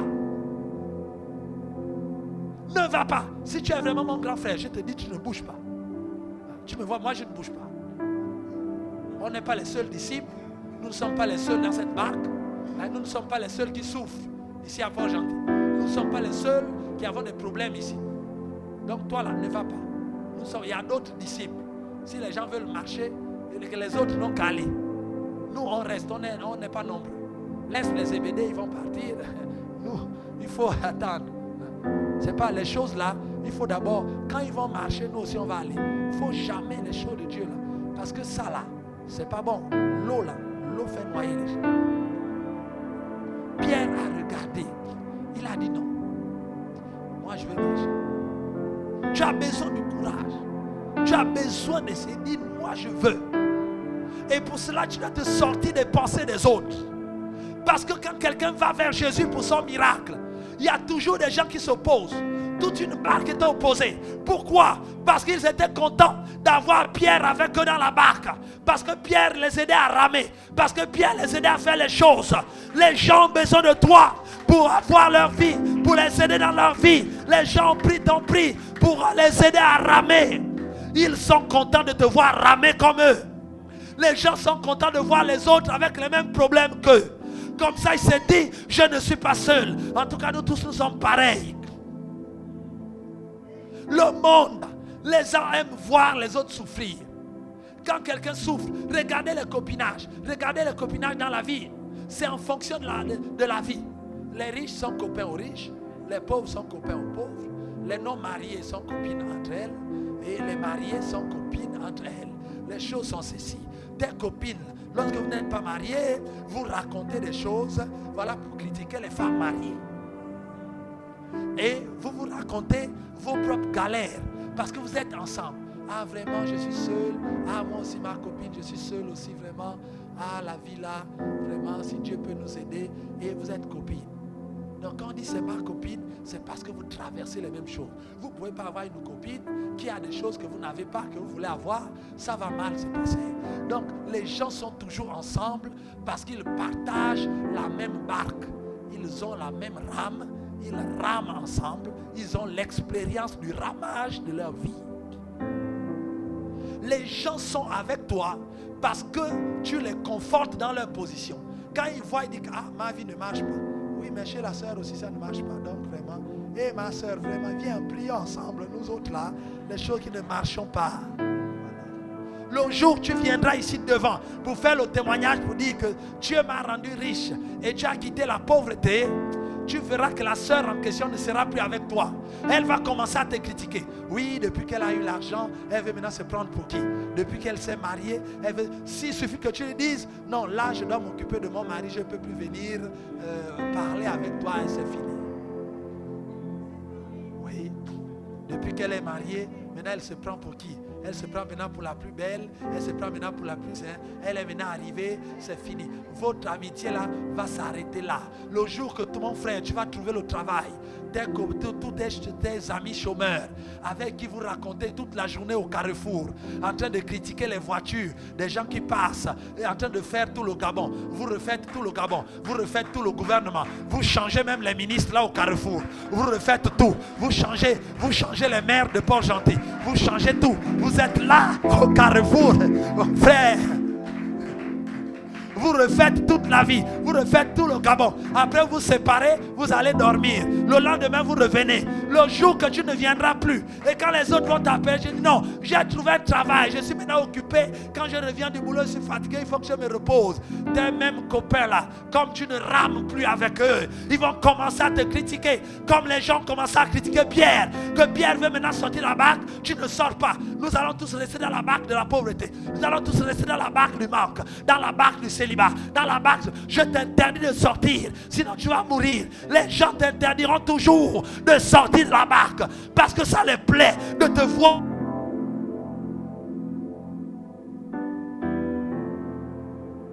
Dieu a un plan pour toi. Même dans l'église, il y a des gens qui rament dans l'église. Quand on dit réunion de prière et ça approche de toi, ma soeur, est-ce que tu iras à la réunion de prière? Parce que moi là, je pense que je ne vais pas aller. Moi je suis occupé. Et toi, tu iras? Ah oui, moi aussi je suis occupé là. Ah d'accord, mais non, prions à la maison.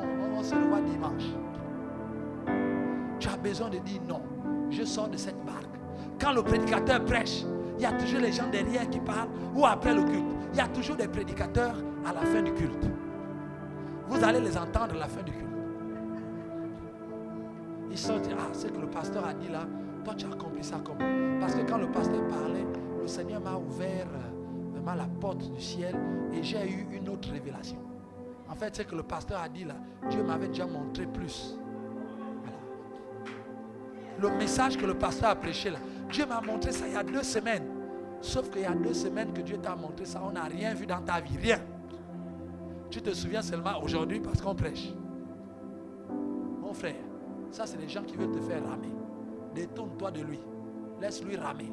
Si lui il a toujours les prédications du pasteur avant que le pasteur ne prêche et sa vie ne change pas, tu sais que lui là c'est un rameur. Sépare-toi. Des gens qui rament. Non, c'est que le pasteur a dit là, c'est pas ce qui est écrit. Parce que normalement, là c'était faux, là c'était vrai. Non, c'est pas une affaire de faux ou vrai.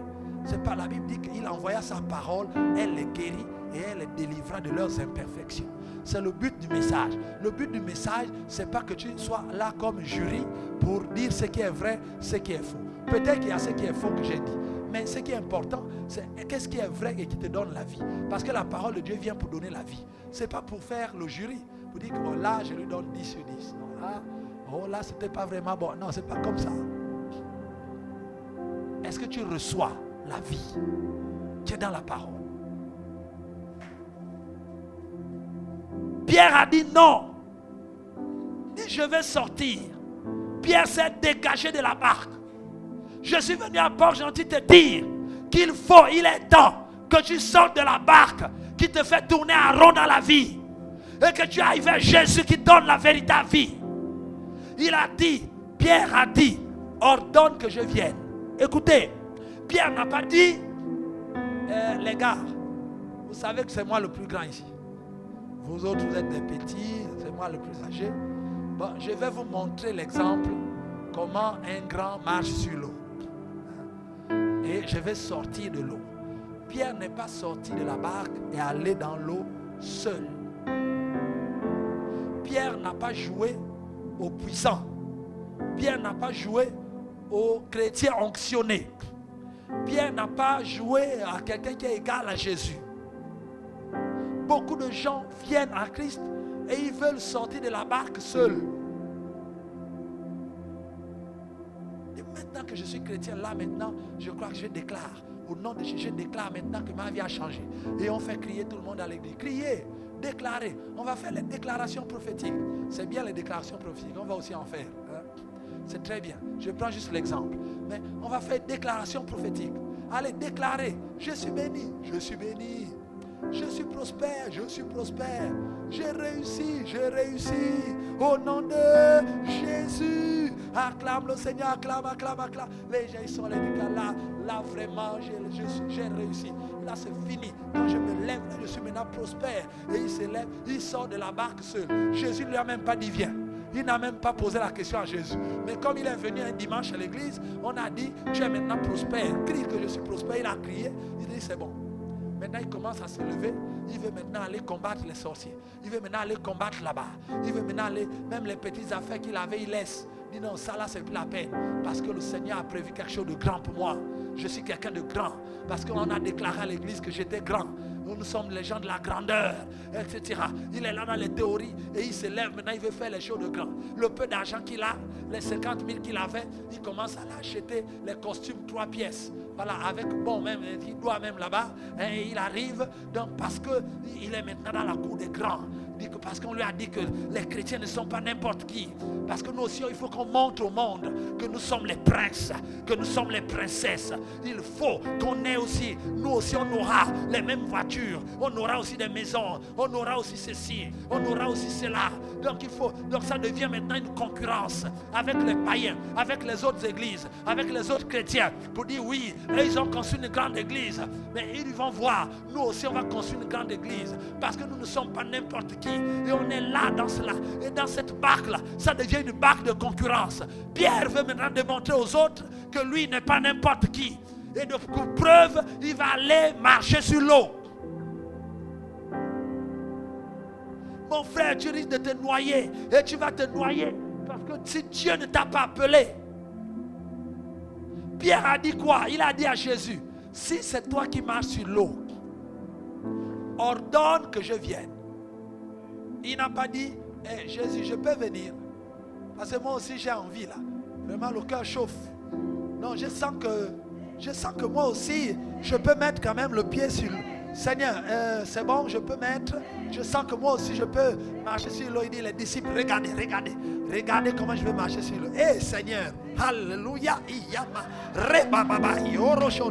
met le pied. Hey, Maya, non.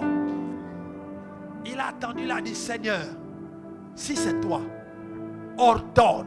Ça veut dire, donne-moi un ordre et je vais obéir. Donc, Pierre va sortir de l'eau par obéissance et pas par défi, pas par compétition, pas par envie, pas par désir. Non, ce n'est pas les désirs. C'est pas là. Il y a des gens qui écoutent les messages en fonction de leurs désirs. Depuis longtemps, il désirait être riche. Dès que le pasteur dit, aujourd'hui le thème du message, c'est comment être prospère. Le pasteur n'a même encore rien dit, il crie déjà Amen. Amen, Amen. Ça c'est quelqu'un qui désire être riche. Ça dit qu'il veut être riche. Il dit que vraiment, voilà une bonne église, on doit être riche. Parce qu'au fond de lui, il avait déjà le désir, il a le désir. En fait, ce n'est pas une obéissance à Dieu, c'est un désir. Il veut faire les choses parce qu'il veut, parce qu'il désire ça. Il convoite ces choses-là. Voilà pourquoi, dès qu'il y a une parole qui saute par rapport, il dit Amen, oui, c'est ça, pasteur, c'est ça, c'est ça. Parce que c'est des désirs qui sont à l'intérieur. Ce n'est pas un besoin. Pierre n'a pas désiré. Pierre n'a pas voulu marcher pour montrer aux autres que lui aussi il a réussi. Tu ne dois pas suivre le Seigneur, vouloir réussir dans la vie pour montrer à ta famille que toi aussi tu as réussi. Dieu ne fait pas marcher les gens comme ça. Il y a des gens qui s'accrochent à Dieu tout simplement pour montrer à leur famille que vous avez dit que j'étais raté. Maintenant vous allez voir, avec Dieu, je vais vous démontrer que je ne suis pas un raté. Donc il sert Dieu avec l'idée de démontrer à sa famille que lui n'est pas un raté. Donc quand il dit à Dieu, Seigneur, élève-moi, c'est en arrière-fond l'idée de dire, élève-moi, et puis mes frères qui m'avaient abandonné, mon père qui m'avait chassé de la maison, il va voir que tu es un Dieu puissant. Ça là, si vous osez mettre le pied, vous allez vous noyer, et bien. Et la vie chrétienne va être difficile, et vous aurez l'impression que Dieu n'est pas là, alors que Dieu est là, il est là. Pierre a dit, ordonne que je vienne. Donne-moi un ordre. Dis-moi ce que je dois faire pour venir. Et je vais obéir. Pierre a marché sur l'eau par obéissance. que Dieu attend de toi. Dieu sait que tu as beaucoup ramé. Tu as besoin de te marier. Dieu sait. Ce que Dieu attend de toi, c'est que tu dis, Seigneur, ordonne que je me marie. Et je me marierai. C'est pas, Seigneur, donne-moi le mariage. Donne-moi, Seigneur, jusqu'à quand? Jusqu'à quand, Seigneur? Jusqu'à quand? Jusqu'à quand? Les autres se marient. Seigneur, ne m'abandonne pas. Vois-moi. Ceci. Seigneur. L'âge passe. Au nom de Jésus, je brise les forteresses. Je brise les calebasses de mes grands-parents. Anti-mariage, machin, etc. Tu te débats dans tous les sens dans ta barque. La barque là ne va pas avancer. Le diable a déjà bloqué. Il faut que tu sortes de la barque. Il faut que tu sortes. Seigneur, ordonne que je me marie, je me marierai. Ordonne que je sois prospère et je serai. Ordonne, je vais être prospère par obéissance à ta parole. Je vais me marier par obéissance à ta parole. Je vais changer de maison par obéissance à ta parole. Je vais créer les entreprises par obéissance à ta parole. Seigneur, ordonne que je vienne. Voilà la prière. Seigneur, j'ai envie d'ouvrir des entreprises, mais je ne peux pas les ouvrir. J'attends que tu ordonnes. Ordonne, Seigneur, que je vienne. Ordonne, Seigneur, que je crée les entreprises. Ordonne, Seigneur, que je me marie. Ordonne, Seigneur, dis-moi, donne-moi un ordre que je vais obéir. Je vais t'obéir. Dis-moi ce que je dois faire pour arriver à ça. Voilà la prière de Pierre. Quelqu'un qui est transformé, prie comme ça. Ce n'est pas comme les autres, les Simon. Seigneur, lève-toi, on va mourir. Non, il dit ordonne. Pierre, quand il est touché par le Saint-Esprit, il a une autre manière de prier. Il dit ordonne. En réalité, c'est Pierre qui avait besoin de marcher sur l'eau. Mais il dit, je ne peux pas marcher comme ça. Si ta parole n'est pas là, je ne pourrai pas marcher. Il faut que tu ordonnes. Parce que tu veux marcher sur ta parole. Combien de choses nous avons fait dans la vie sans attendre que Dieu ordonne. Sans attendre que Dieu nous dise. Et nous avons ramé, nous sommes noyés. Non seulement on a ramé, mais on se noie encore. Ordonne que je vienne. Et Jésus a dit, viens. Ça veut dire que si Pierre n'avait pas demandé, Jésus ne dirait pas de venir. Le fait que Jésus te voit en train de tourner en rond dans ta vie ne veut pas dire qu'il va changer ta vie. Il va voir. Il attend que tu lui demandes ce qu'il faut que tu fasses. Voilà la vie chrétienne. Voilà le secret de la puissance. Tu veux te marier, Dieu sait que tu veux te marier. Tu veux travailler, Dieu sait que tu veux travailler. Mais il attend que tu lui demandes d'ordonner que cela arrive. Pour que toi tu agisses par obéissance. Parce que Dieu travaille avec l'obéissance. Et Dieu veut les gens obéissants. Pas les gens qui se plaignent. Seigneur, depuis que je suis là, rien ne marche dans ma vie. Mais est-ce que tu m'as demandé d'ordonner dans ta vie? Est-ce que tu veux obéir? Parce que Dieu cherche les gens qui veulent obéir. Tu veux travailler, ok. Dieu va te dire, prends l'argent là, fais une offrande. Et là, quand tu viens faire l'offrande, c'est sur la parole du Seigneur. Oh, il t'a ordonné. Et quand tu vas faire l'offrande, ça va marcher. Mais si tu viens faire l'offrande parce que tu as entendu un témoignage, quelqu'un avait dit un jour, j'ai pris 1 million, j'ai donné à Dieu. Et le lendemain, les portes se sont ouvertes. Et je suis devenu riche. Tu dis, donc c'est comme ça. Toi aussi, tu vas prendre les petits 100 000 qui te restaient. Tu dis, comme l'autre aussi a fait, moi aussi je vais faire. Dieu ne t'a rien demandé, il ne t'a rien ordonné. Tu ne lui as même pas demandé de te dire ce qu'il veut que tu fasses. Tu fais comme l'autre avait fait. Tu vas aller jeter les 100 000, là il n'y aura rien. Après tu vas souffrir et tu vas penser que Dieu est mauvais. Ordonne que je vienne. Il dit, comme tu as demandé, viens. André, les Jacques, Jean, au lieu de dire à l'autre, a demandé, le Seigneur a dit viens. Au lieu de dire Seigneur, moi aussi ordonne. Non, ils sont là. Il dit, je vous dis, même quand Dieu lui dit de venir là, ça ne va pas réussir. Ça, c'est les gens dans l'église. Tu fais le témoignage. Non, j'ai ouvert ma petite entreprise. Le Seigneur m'avait dit de faire des calèches. C'est quoi? Pour faire les beignets. Oui. Non, mais moi je faisais les beignets là avant. Ça ne marche pas. Surtout le carrefour là où il est, là, ça ne va pas marcher. Ça ne marche jamais. Là, il n'y a pas souvent les clients. Laisse ça, là, ça va tomber. Au lieu de dire Seigneur, tu as dit à l'autre de faire les beignets. Seigneur, mais moi, qu'est-ce que tu me dis de faire? Dis-moi aussi ce que je dois faire pour que je fasse. Au lieu de dire ça, c'est dire, ça ne marche pas. Les beignets à poche, on dit non, ça ne marche jamais. Faire vendre la banane, non, ça ne marche jamais. Ouvrir un salon de coiffure, non, ça ne marche jamais. Même à côté de chez moi, il y a un salon, ça n'a jamais marché. Non, ceux-là ont ouvert eux-mêmes. Mais toi, tu attends, si Dieu te dit d'ordonner, si Dieu t'en donne, la chose va marcher. Parce que tu ne fais pas ton salon sur l'eau, tu fais ton salon sur la parole. En fait, Pierre ne marchait pas sur l'eau, Pierre marchait sur la parole de Jésus. Les gens voient l'eau, mais en réalité c'est la parole. Les gens vont regarder la ville de Port-Gentil, les dossiers qu'il faut faire, ça c'est l'eau. Mais toi, tout ce que tu fais là, c'est sur la parole, parce que c'est Dieu qui t'a ordonné de venir.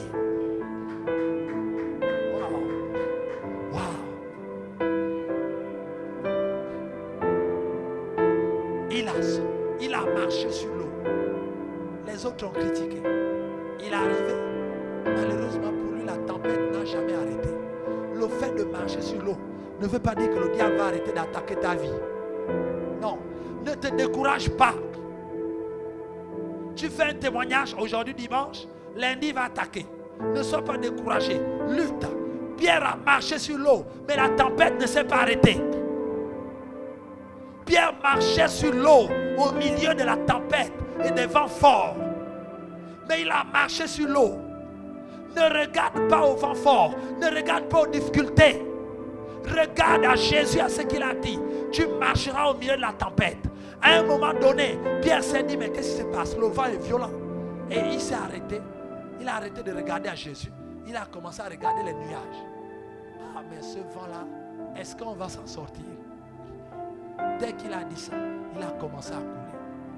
Dieu a dit à quelqu'un de faire des choses ici. Mais tu as regardé les circonstances. Tu regardes les événements. Tu regardes les banques. Tu regardes le fonctionnement du marché. Tu regardes toutes ces choses-là. Si tu regardes ces choses, tu vas couler. Parce que ces choses-là, Dieu ne t'a pas dit de le faire en fonction de ça.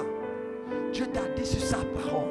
Sa parole est suffisante pour créer toutes choses. Mais il y a des choses que Dieu nous dit de faire. On regarde les événements autour de nous. Et il a commencé à couler. Heureusement pour lui, il a dit, Seigneur, sauve-moi. Je suis en train de te dire que marcher avec Jésus, ce ne sera pas que miracle tous les jours. Il y a des moments où tu vas couler, il y a des moments où tu vas marcher. Mais à chaque fois que la foi baisse à cause des difficultés de la vie, souviens-toi que Pierre a toujours crié, Seigneur, sauve-moi. Si Pierre n'avait pas dit, Seigneur, sauve-moi, le Seigneur ne l'aurait pas tendu la main. La Bible dit que Jésus le tendit la main et le retira. Il dit, homme de peu de foi. Il n'a pas dit, oh, je suis en train de couler. En tout cas, Jésus est là. Je suis son disciple. Il ne me laissera jamais couler. Il faut parler. Il faut prier. Il faut parler. Il est là en train de couler. Vous pouvez couler en étant dans l'église un dimanche devant Dieu. Mais vous, il ne fait que couler. Et les gens sont étonnés de voir que Dieu ne fait rien. Dieu ne fait rien parce que tu n'as rien demandé. Dieu n'intervient pas dans les vies des gens parce qu'il faut intervenir. Non, Dieu agit par la parole. Voilà pourquoi il faut prier. Ce n'est pas dire à Dieu lui-même voit. Dieu lui-même voit que ma vie ça ne va pas. En tout cas il fera. Tu vas durer longtemps. Il a coulé. L'eau rentre au niveau des chevilles. L'eau baisse. Il essaie de patauger là. Il dit oh, attention. Oh, genou. Oh, attention. Oh. Ah, il essaie de nager. Ça monte au niveau des cuisses. Ça monte au niveau des reins. Jésus est là debout sur l'eau. Il le regarde. Oh, mon disciple est en train de couler. Là. Ah oui, là, il coule. Mais il ne peut rien faire. Parce que Jésus ne fait que ce qu'il voit le Père faire. Si le Père n'a pas encore tendu la main pour sauver Pierre, ce n'est pas Jésus qui va le faire. Parce qu'il y a des choses qu'on fait, il faut voir Dieu faire. Il y a des choses que nous on fait parce qu'on veut sauver les gens, alors que Dieu n'a pas encore agi. Et on veut agir avant Dieu. Et quand on agit avant Dieu, on gaspille les choses. Et nous-mêmes, on risque de couler avec lui. Il faut attendre Dieu. Quelqu'un de souffrance, oui. Qu'est-ce que Dieu dit qu'on doit faire? Et quand Dieu donne la parole, sur cette parole, le miracle se fait. C'est très important. Et Pierre, à un moment, s'est dit, bon là, Seigneur, je me suis débattu, sauve-moi. Il y a des choses dans nos vies, Dieu regarde. Tu pries en langue, là, Dieu regarde. Dieu voit que tu coules. Toi-même, tu sais que tu coules. Mais tu essaies de montrer aux autres que ça va. Quand on dit ça va, ma soeur, mon frère, ça va. Non, le Seigneur est vivant. mon âme est vivante. Ah, ok? Ça va? Non, le Seigneur est bon. Après, un moment donné, quand on dit ça va, on dit maintenant ça ira. Là, c'est plus le Seigneur est bon. Donc ça commence à changer. Là, tu sens que l'eau est en train de couler. Il est en train de couler maintenant. Voilà. Non, ça ira. Après une semaine, après tu viens, mon frère, ça va. Non, tu sais, le Seigneur a dit qu'avec lui, tout ira bien. Après une autre semaine, c'est maintenant, non, Dieu est fidèle. Il ne nous laisse jamais tomber. Voilà, ça c'est les paroles des gens qui coulent. Quand vous entendez ça, vous savez qu'il est en train de couler. Mais il veut sauver la face, il ne veut pas montrer que ça ne va pas. Sinon, à l'église, on ne va plus le considérer. Et ils vont donner toutes les paroles. Ça va, mon frère? Non, par la grâce de Dieu, ça va. En tout cas, par la foi, ça va. Donc, Dieu est au contrôle. Rien ne lui échappe. Tu sais, ma soeur, quand Dieu a décidé de faire du bien dans ta vie, il le fera. Il fera. Moi, j'attends. Ça, c'est des paroles des gens qui coulent. Et on pense que c'est la spiritualité. Et on pense que c'est spirituel. Et on se sent spirituel avec ça. Pour épater les petits chrétiens qui sont là. Dis non, vous savez, moi je ne panique pas dans ma vie. Même quand les choses sont dures, je sais que mon Rédempteur vit. Et il s'élèvera le dernier.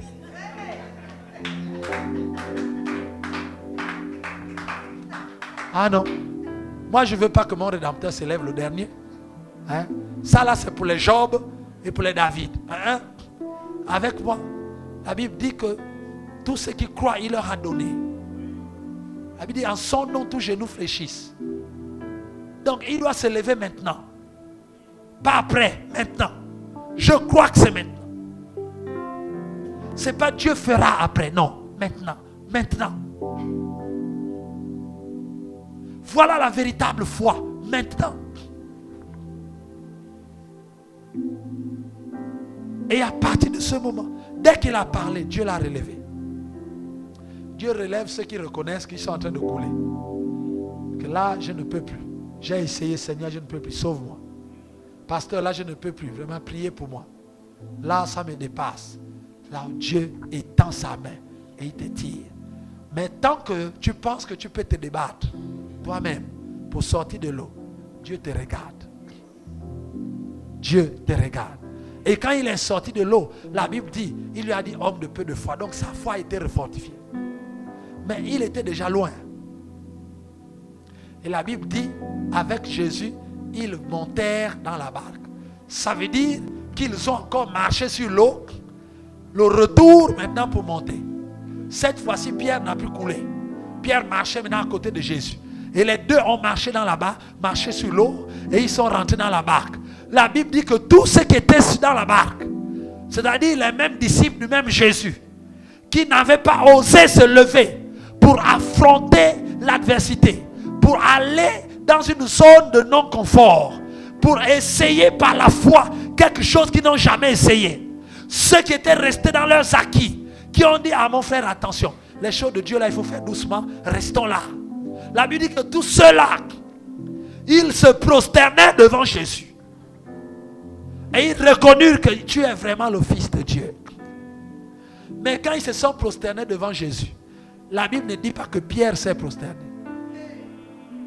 Est-ce que quelqu'un me comprend? Pierre est rentré avec Jésus dans la barque. Ceux qui se sont prosternés, c'est ceux qui n'étaient pas sortis. Pierre était du côté de ceux qui recevaient l'honneur et la gloire. Et ils étaient de l'autre côté. Je suis en train de dire à quelqu'un ce matin que lorsque tu vas oser par la foi aller vers Jésus et marcher sur l'eau, dans les difficultés que tu traverses, tant bien que mal, les gens vont voir Dieu en toi. Quand les gens vont se prosterner devant Dieu, tu seras derrière Dieu. Parce que toi aussi tu as marché.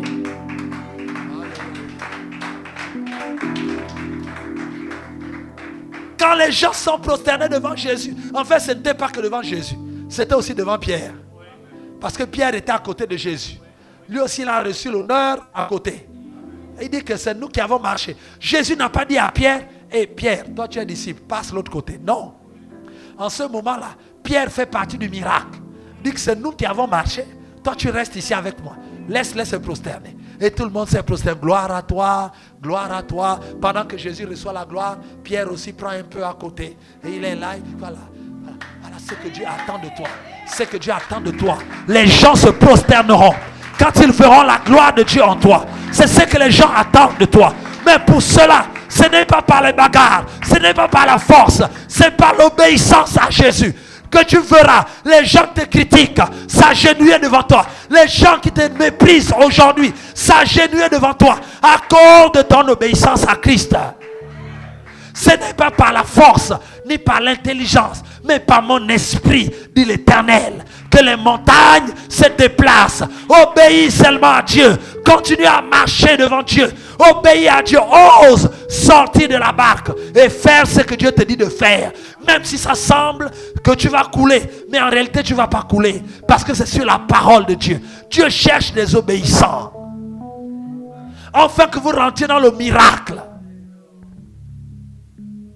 La Bible dit que lorsqu'ils sont rentrés, la tempête s'arrêta. Il n'y a pas un endroit où Jésus a prié pour que la tempête s'arrête.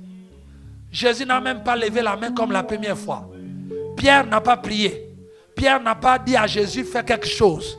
Ils n'ont rien demandé. La première tempête, ils n'avaient pas pu régler cela parce que le miracle n'était pas fait. Parce qu'ils n'avaient pas marché sur l'eau. Ils n'étaient pas rentrés dans le miraculeux de Dieu.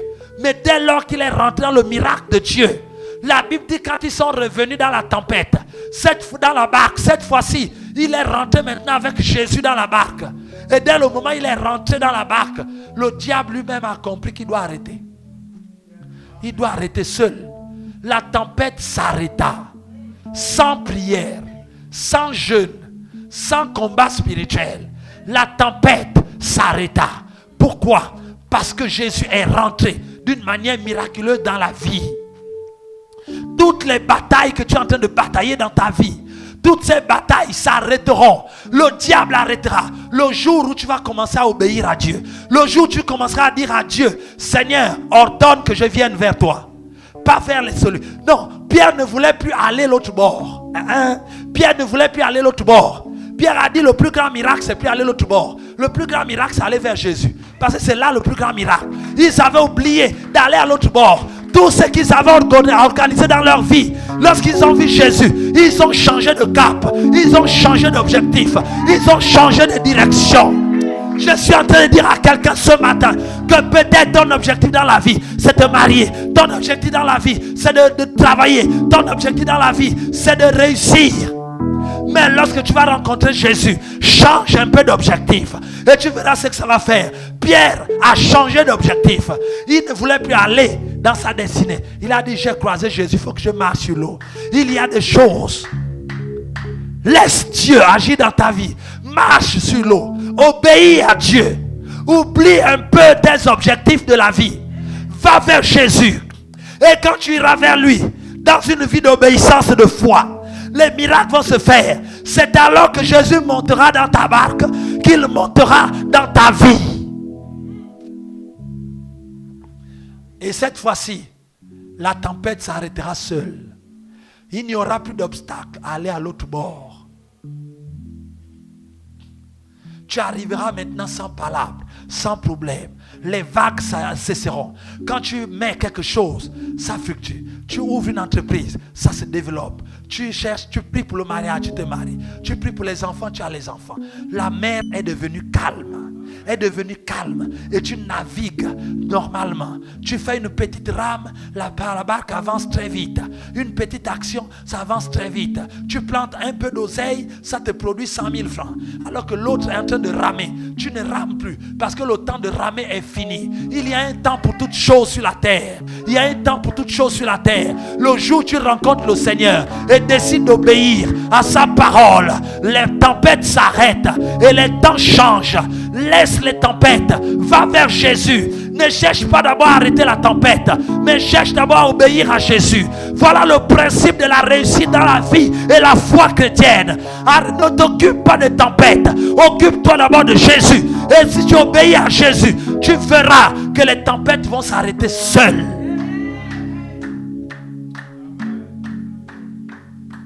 Les gens seront étonnés de te voir prospérer aussi facilement. Aussi facilement, oui, tout simplement parce que la tempête s'est arrêtée. Les gens diront que dans la porte gentille, c'est dur pour réussir. Et toi, tu seras étonné de leur dire, comment vous savez que c'est dur? Moi, je ne vois rien. Pourquoi? Parce que dans ma barque et dans mon océan, sur mon lac, la tempête s'est déjà arrêtée. La tempête s'est déjà arrêtée. Et je navigue. C'est l'obéissance à la parole de Dieu qui arrête la tempête. Qui arrête la tempête.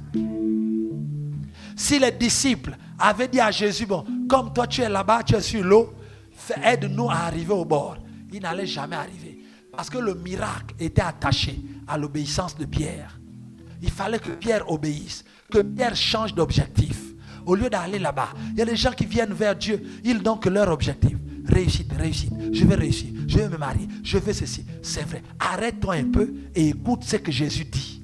Si tu obéis à ça, le miracle se fera et la tempête va s'arrêter seule. Les marmites, les hôtels familiales, anti-mariage, toutes ces choses vont se briser toutes seules.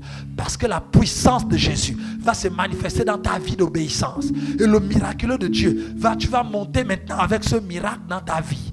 Et la tempête va s'arrêter seule. La Bible dit que lorsque Jésus a répondu au diable lors de la tentation, la Bible dit que le diable le laissa.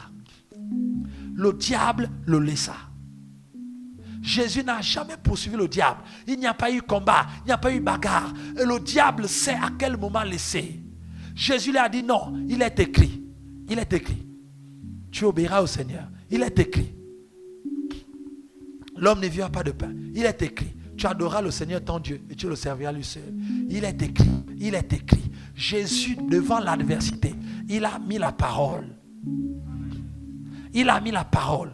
Jésus n'a jamais dit, hé diable, maintenant je te coupe les pieds, maintenant je t'attache, maintenant au nom de Jésus, nul est sans effet. Et ceci c'est là, non. La parole. De la même manière, il trouve Pierre, la barque en train de tourner en rond. Pierre dit quelque chose. Sors une parole que je vais obéir. La parole. Et lorsqu'on obéit à la parole, le diable se retire seul. Quand les chrétiens font beaucoup de combats, c'est parce que la plupart des cas, ces chrétiens ne sont pas obéissants. Un chrétien qui est obéissant à Dieu, les combats ne durent jamais longtemps. Parce que le diable ne résiste pas devant l'obéissance à la parole. Le diable a vu que Jésus a obéi à la parole. La Bible dit le diable et le diable le laissa. Ça dit qu'il n'a même pas dit Satan laisse-moi. Il a seulement dit retire-toi de moi. Le diable le laissa. Il n'y a pas eu combat. Les chrétiens qui obéissent à la parole de Dieu, il n'y a pas combat. Quand vous voyez beaucoup de combats spirituels, c'est que les gens sont désobéissants. Ils veulent seulement arriver à l'autre bord pour la réussite de leur vie, mais ils ne veulent plus obéir à celui qui est sur l'eau et qui marche sur l'eau. La question que je te pose, frère, Dieu a un plan pour toi. Il a vu combien de fois tu rames dans la vie. Voilà pourquoi il est descendu de la montagne. Et il est arrivé marchant sur l'eau pour que tu le vois, afin qu'il règle ta vie. Il attend que tu lui dises, Seigneur, je vais obéir. Dis-moi ce qu'il faut faire. C'est là le déclic de tous les chrétiens. Il y a tous les chrétiens. Tout le monde est disciple de Jésus. Mais 11 sont restés dans la barque et 1 a obéi. Il y a des gens qui restent dans la barque et les gens qui obéissent. Si tu fais partie des gens qui obéissent ce soir, ce matin, tu verras ce qui va se passer dans ta vie. Les combats vont s'arrêter seuls. Les cauchemars vont s'arrêter seuls. Les serpents qui te poursuivent vont s'arrêter seuls. Tu seras surpris maintenant de voir dans le rêve que c'est toi maintenant qui poursuis les serpents. C'est plus l'inverse. Qu'est-ce qui s'est passé? La tempête s'est arrêtée à cause de ton obéissance. Voilà la clé de la réussite pour traverser la mer. On ne peut pas traverser la mer avec la tempête.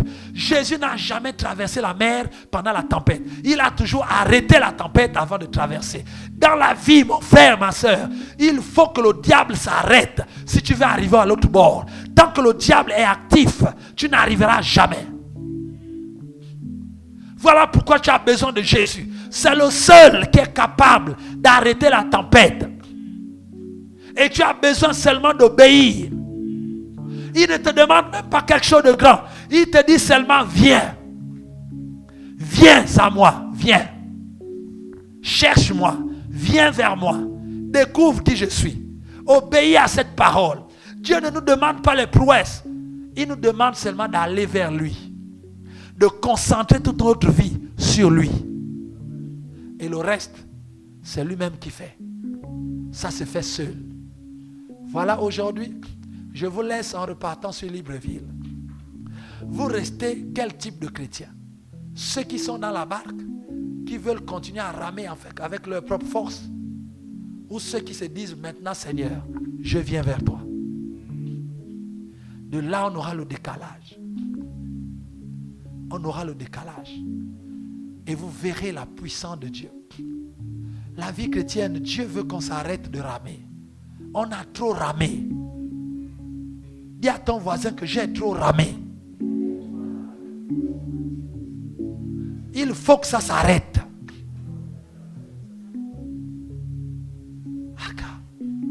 Ça fait longtemps que tu cherches le mari. Cherchez.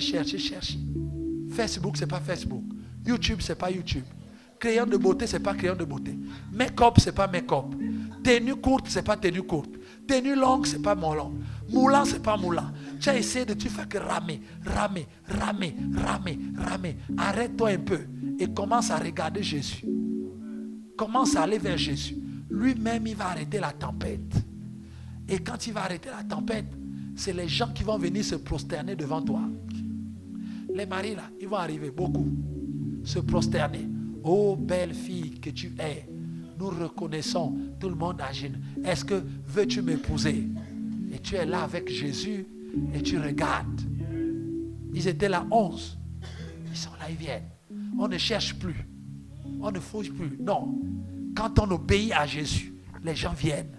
La Bible dit que Jésus attire vers lui les foules. Donc si tu veux attirer les gens vers toi, sois avec Jésus. Voilà la clé. C'est pas make-up là. Tous les jours, ça va te fatiguer les jours. Laisse ça. Suis d'abord Jésus.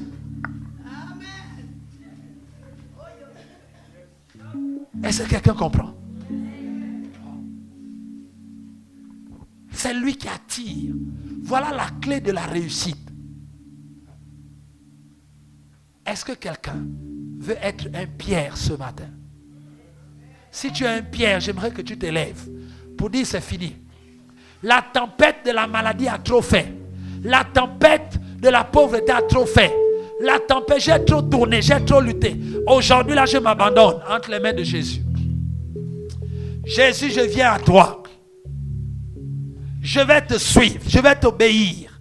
Je vais marcher avec toi. J'aimerais que ces personnes, vraiment, si tu es là, tu es disciple de Christ, mais tu as compris quelque chose ce matin. Dis, Seigneur, je veux cette fois-ci, je veux sortir de ma zone de confort. Je veux sortir de mes certitudes. Je veux aller sur l'eau, sur la parole de Dieu. Seigneur, je veux être obéissant. Je veux te découvrir. Je veux marcher vers toi. Dis à Dieu ce matin, Seigneur, si c'est toi qui as parlé, alors ordonne que je vienne. Ordonne que moi aussi je marche sur l'eau. Ordonne que moi aussi je réussisse. Ordonne que moi aussi je me marie. Ordonne que moi aussi je sois guéri. Ordonne que moi aussi, si c'est toi qui as parlé, ordonne. Donne-moi un ordre. Je vais obéir. Je vais concentrer ma vie sur toi. Alors, commence à élever la voix et prie. Prie le Seigneur. Prie le Seigneur. Merci Seigneur Jésus pour ce temps.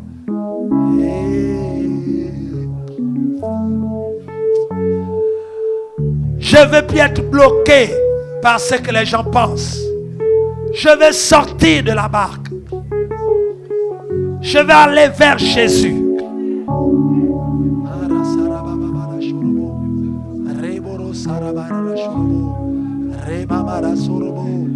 La tempête se calme ce matin. Tourne-toi vers Jésus. La tempête se calme ce matin.